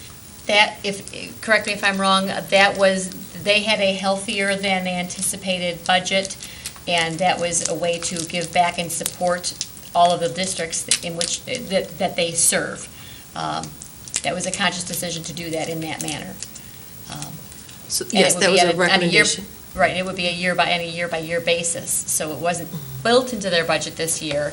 Right. But I know I'd like to make that request, that if it's within their budget to be able to do so again, I would love to see them continue to support the districts in that manner again. Yes, so it's a recommendation made by their administration to their Board of Education, and then their board chose to vote on that for the past 2 years. So I would be more than happy to write a communication on behalf of the board, share it with you, and if you're comfortable, certainly passing that along to the administration of Wayne County RESA on our behalf. Yes, sure. Great idea. And if I'm not mistaken, was that somewhere around $800,000 last year? It was. 873, I think, yeah. Well, yeah, I'd make that request. Yeah. It's a good idea. All righty, thank you. Is there any other questions, comments? Then, President Burton, that would complete the Finance Committee. Wonderful. Thank you very much. Can I correct myself? I just said 873. I transposed the numbers in my head. It was 783, so closer to that 800 that you Pretty said. close. Close enough, yes. Thank you. The next item on our agenda, we are drawing to a close more rapidly now. Not really. All right, well, item 5 is our Curriculum Committee. We'll turn it over to Mrs. Bradford. Thank you, President Burton. Tonight, we have one item. It's the MHSAA membership, and Mr. Steve Archibald is joining us. Thank you, Steve. Thank you, Mrs. Bradford. You're welcome. This is an annual item. I'm here this evening regarding their continued membership in the Michigan High School Athletic Association for our 3 middle schools and 3 high schools for the 2017-18 school year. To obtain membership in the MHSAA or to continue our membership, the Board of Education must approve a membership resolution annually and prior to August 1st prior to the school year. In short, the resolution states that the district will supervise related activities and accept the Constitution and bylaws of the MHSAA as the minimum standard rules and regulations by which we will operate our interscholastic athletic program. Membership in the MHSAA is a condition of participating in the post-tournament or the postseason MHSAA tournaments. And with that, we don't, normally the MHSA has some notable additions or points to notice for the coming school year, and there aren't any this year. But I would take the opportunity to remind you that the landscape of the KLAA, the association in which we participate, is changing. It's currently 24 teams. Next school year, it will be 14. And then the school year after that, it will remain 14, but Grand Blanc will be replaced by Belleville. So that's just the quick update on that. So again, the membership resolution, be happy to answer any questions. It's been relatively standard, and I would request that after we're done with any questions, that it would go on the consent agenda. Any questions? Just a comment. Without giving my age away, Belleville was in the Suburban 6 when I was at Bentley. 35? There you go. All right, thank you. Thank you. Thank you very much. That would end the curriculum committee. That was pretty quick, thank Yeah, you. it was very quick. All righty. Item 6 on our agenda is our policy committee, and I'll turn it over to Mrs. Frank. Do you want to do this? Is it going to be a long discussion? It should be too lengthy. We should be able Wow, we haven't seen you in a while. Thank you. Mr. Francis is going to come back and talk to us about our board policy. Good evening, how are you doing? Hi, Good. So nice to see you. Good. Long time no see. I wanted to come back, and I know Mrs. Oquist and myself both wanted to come back with the update from our previous discussion on updating the board policy regarding disposition of real property. We had two items, or two policies, DO and EBA, that we worked on and then brought to you and then worked on that together. You had discussion at the previous committee meeting. We took some notes, got things in order, did an update based upon the feedback and I believe the items that you wanted changed. Was there anything, if you've had the opportunity to look through it, that you saw that didn't reflect something that you had said or pieces omitted? I did go back and watch the riveting discussion that we had on it, just to make sure that nothing was missed, but let us know. The plan would be, the recommendation would be, if you do have anything, we'd like to take care of that this week and get it back to you, so we could get the first reading next week at the regular meeting on the 26th, because we have to have two readings, right? So that would be the recommendation. If it's good as is, obviously we can just move forward, but if you do see something, we can make a change and I can get it back to you. So however you'd like to, just look for your guidance, however you'd like to play this. What do you all think? President Burton? I had one suggestion, and I'm not absolutely stuck on it, but the one thing that, I was looking at Administrative Procedure DO. So, at the bottom of that, the last red section, where we have stated it will be certified in all bids and for all negotiated sales that the bidder or purchaser is neither an employee of the school district with knowledge of the property value nor a member of the Board of Education with knowledge of the property value, which makes a lot of sense. And it does address, it does say in all bids and for all negotiated sales. And I was thinking for a moment that it didn't reflect our conversation about the fact that if employees or board members wanted to purchase a brick when they're dismantling the Bentley School building or purchase extra desks or et cetera, that this still would not allow it. Then I reread it and realized it actually would. But I'm wondering if just for point of clarity, and we don't have to, but my thought is for a point of clarity that we may want to add a second sentence that just says employees or board members may purchase items being disposed of that are not part of a bid or negotiated sale process, such as desks, bricks, memorabilia, etc. I'm not stuck that we have to, but I thought if I sat through that whole discussion and I read this and I still misunderstood it until I read it a second or third time, what would somebody else do who's just reading it through once? It's a good point for clarification. I'm not going to live or die on it either way, but that would be my only suggestion. Any other thoughts? Ideas? You think we should do that? I think the only thing I would suggest we not include are the list of items. Yeah, that's fine too. If we wanted to just put, to make it clear that we Yep. would be disposing of these items no matter what, and it's not part of a Right, bidding not part of a bid process. process or a Yeah. negotiated Right. process. So just I save it. agree, because I mean, it sounds like, yeah, I don't like the way that's worded. If Yeah. you want memorabilia, it just doesn't, is that necessary to add in? No, we don't have to. So it could just say something lines of, or you guys could wordsmith it yourself, but employees or board members may purchase items being disposed of that are not part of a bid or negotiated sale Yeah, process. that would be Open to good. the public or something Yeah, like open that, to the otherwise public. open to That's the right. public. Otherwise, open to the public. Mhm. Yeah, that would be better, I think. And otherwise open to the public. Mhm.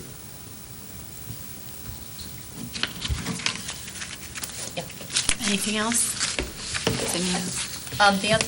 Only other thing I noticed is that we're missing a date on one of them. The last page, the Administrative Procedure EBA, doesn't have a date.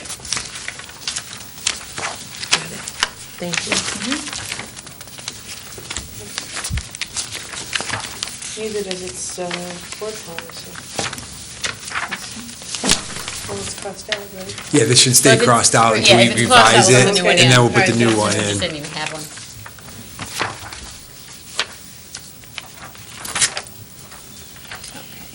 Just for clarification, I know we talked about this last time, and I know I'm in the minority on this, so I get it, but I do just, as we're talking and as we talked about where our needs are, and even though we have a healthy fund balance, that we're incrementally inching back from all the cuts that we made, and Mrs. Oquist just talked about class size, and I just sat across the table from somebody who's pulling her 3 kids from Livonia Public Schools because of class size. She had one of the most amazing teachers, I think, in Livonia Public Schools, and she said no matter how good that teacher is, when you put 30 to 34 kids in her class, she cannot effectively teach my student. And she said, I don't feel like my daughter grew enough, and so she's pulling her kids out of Livonia Public Schools. And these are a family that's just quality kids. They enrich my kids' experience in Livonia Public Schools, and it was so sad to hear. And on Thursday or Friday, when I went to pass out water to classrooms, how many kids do you have? I have 32. I have 33. We do have large class sizes in Livonia Public Schools. So when I read this, and as a parent, as somebody who sat across the table from somebody who's saying they're pulling their kids, to say, the Board of Education believes it is in the interest of the Livonia Public Schools School District to preserve, maintain, and retain ownership of its lands and buildings that have current or future educational value. That is hard for me to swallow as a parent of students in our school district, because I think we need education textbooks in the classrooms. We are not a district that is well-funded, that we can hold on to these buildings and these properties. And I think we talked about last time, we're not a property management organization. We're not, but we are, because Phil, a lot of your time is spent on leases and trying to figure out what the best lease rate is, and our custodial staff is trying to figure out what we need to repair, what we don't need to repair. Again, my point is just that we keep it in the forefront of our minds as we're going through and as we're making decisions. I'm not sure that we're going to strike that whole sentence right now, because I know it was there for a purpose. But as we look at our district, and I just implore my peers on the table here, is that as we look at our district and we think about where we want to go and what we want to do, I just think if we have property that we can sell and we can make the classroom better and we can make the students' experience better and enhance their learning experience in our district, I think that it is our fiduciary responsibility to be able to sell a piece of property. I know it's a one-time cost. I know it's not going to fix the hole that we have in the district, but I just believe that we can't hold on to property for the sake of holding on to property more than what we need, more than what we will build in the future, for the sake of that sense. I just think it's in the best interest of Livonia Public Schools, and I'm not sure that that's the most accurate statement whenever you look at our district as a whole. So I want to put that out there. I'm not sure we're going to change it now, but I do want to think about where we're going long-term, and as we make decisions as a board, that we have real needs in the classroom still. We're just not out of the woods yet. We're still dealing with class sizes and a lot of things, and I guess it just concerns me. It's not something I'm going to fall on the sword on, but it does concern me that we put buildings or property in front of a student's education. Dan, Mr. Centers. So I definitely share your concerns. I think we're also not in a unique position. And this is kind of something that's obviously plagued the district for years. And, you know, I don't see us ever having 30,000 students again, but I do see maybe 20,000. I mean, that's possible. And we don't know exactly where those people will live and where they'll congregate and where our needs will be. So I do think we should continue to perhaps sell a few properties, but I think we do have to show a little bit of caution too, just because, you know, I think it would be a crime if we had a great piece of property that really was needed in 20, 30 years. So I definitely see what you're saying, but I think we do have to kind of weigh both sides of that. Totally agree. Yeah. Absolutely. Anything else? Just to further go on to Mrs. Frank's comment, just want to point out, it does not say it's in the best interest, it just says it's in the interest of. And I can't argue that. Right. So obviously, the best interest is what best serves the students. Right. But that doesn't mean other things are not in our interest. Right. And I think you may not be comfortable with the way the sentence reads, but I think the sentence complies completely with your thought process, because it says, it's in our interest to preserve, maintain, and retain ownership of the lands and buildings that have current or future educational value. If we took that sentence off, the last part of the sentence off, just said, retain our land and our buildings, period, I'd say it needs to be changed today. Or at least next week, tonight's late. But that have current or future educational value, that's the part of that sentence that I can hang on to, and that's part of that sentence that makes it very true for me. Because if we were to sell off everything we didn't need today, Right. and we left nothing in provision for the future, we would be in a big problem. Right. But I do believe that we need to be judicious about what we have, and I think that this board has been, and this board in past years has been, which is why we see us selling off a piece or two of land per year. Not everything all in 1 year, Right. Or we would have nothing for the future, and even if we sold off only what we didn't need all in 1 year, we may have an artificial influx of cash for 1 year and then a drought again for the next 4 or 5 years. Right. But I am pleased that this board does entertain selling property, and I think that we have proven that to the public, because the last few years we've been doing that, 1 or 2 pieces per year, as much as we can manage and as much as we can make sure that we're being careful with. So I appreciate your thought process, I agree with it, and I think this sentence also agrees with what you're saying.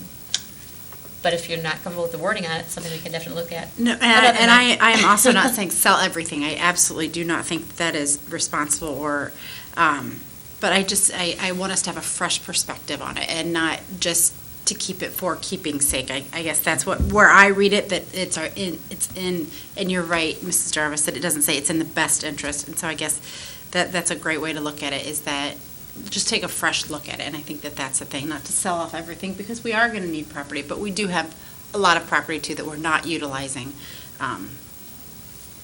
So I think that's a balance, and we're going to have to continue to watch that balance. Mrs. Bonnefield?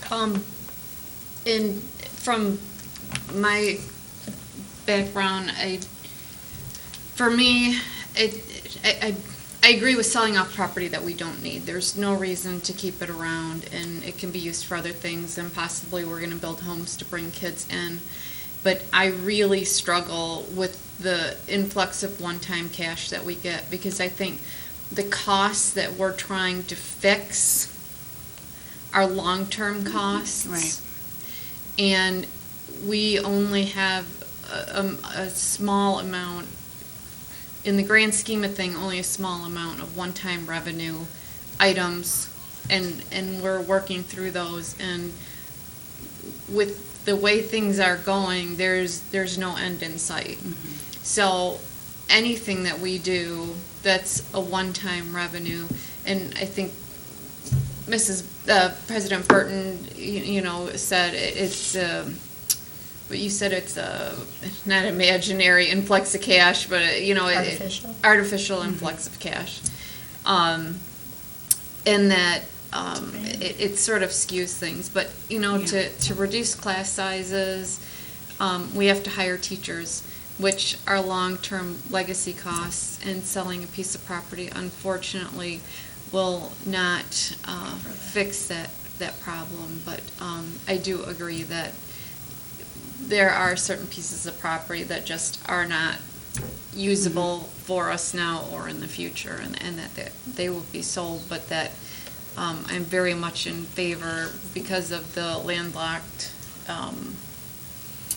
position we're in Livonia. There's no more farms to go out and buy up to build school buildings on. That we have to be somewhat judicious about the property that we maintain, in case we do need it. And if things turn around, there are some things that we probably would like to add to our district, not just move around. Personally, I would really like to see one of those pieces of property be used to build a really nice career and tech center, but that's a long ways down the road. Anything else? Are we okay with, otherwise, I am okay with the wording, but anyone else have any changes in the wording? Okay. That wraps it. Oh, do we have one more? I just want to be clear, am I or am I not changing the DO about employees and disposing of items that are open to the public? Yes, we are, and Mrs. Burton is going to send us the language that she's recommending. Okay, so does that mean that you'd want this on next week? And that we could do a first reading next week. Yeah, first reading, yeah. Okay. Is that okay, everyone? Yep. Yep. You all set then? Yes. Okay, thank you. Next item is item 7, Personnel Committee. I do not have any items, Mr. Centers? Nope. Mrs. Sokus? No, we Nothing? do not. Okay. Next item is item 8, Legislative Committee. Mrs. Jarvis, do you have any items? Not at this time. Okay, great. Mrs. Sokus? Nothing? We there? do not. All right. We have come to the end of that rather lengthy agenda. As we said at the beginning, the Committee of the Whole can be very long, but it's productive. We are at the end of this agenda. The Committee of the Whole meeting is now at a close. I am opening, we have one other, hopefully brief meeting. I'm now opening the Livonia Public Schools Board of Education special meeting of 2019. I'm sorry, it is very late, I apologize, of June 19th, 2017. This is the second special meeting of the evening, the one that was slated to begin at 8:30. Obviously, we've gone a little bit over. Mr. Centers, would you please take the roll? Mrs. Bonnefield? Here. Mrs. Bradford? Here. Mrs. Frank? Here. Mrs. Jarvis? Here. Mr. Johnson? Here. Mr. Centers is here. President Burton? Here. We have a quorum. The next item on this agenda is audience communication. I see nobody else in our room. So there's nobody else participating in audience communications this evening, other than our cabinet folks who are still hanging by a thread. The third item is recess to close session for the purpose of superintendent's evaluation update. May I have a motion, please? President Burton? Mr. Centers. Move that the Board of Education of the Livonia Public Schools School District recess to close session for the purpose of superintendent's evaluation update. Support. We have a motion by Mr. Centers, supported by Mrs. Bonnefield. Are there any questions or comments? Seeing none, Mr. Centers, would you please take the roll? I say yes. Mrs. Bonnefield? Yes. Mrs. Bradford? Yes. Mrs. Frank? Yes. Mrs. Jarvis? Yes. Mr. Johnson? Yes. President Burton? Yes. We are going to be going into closed session.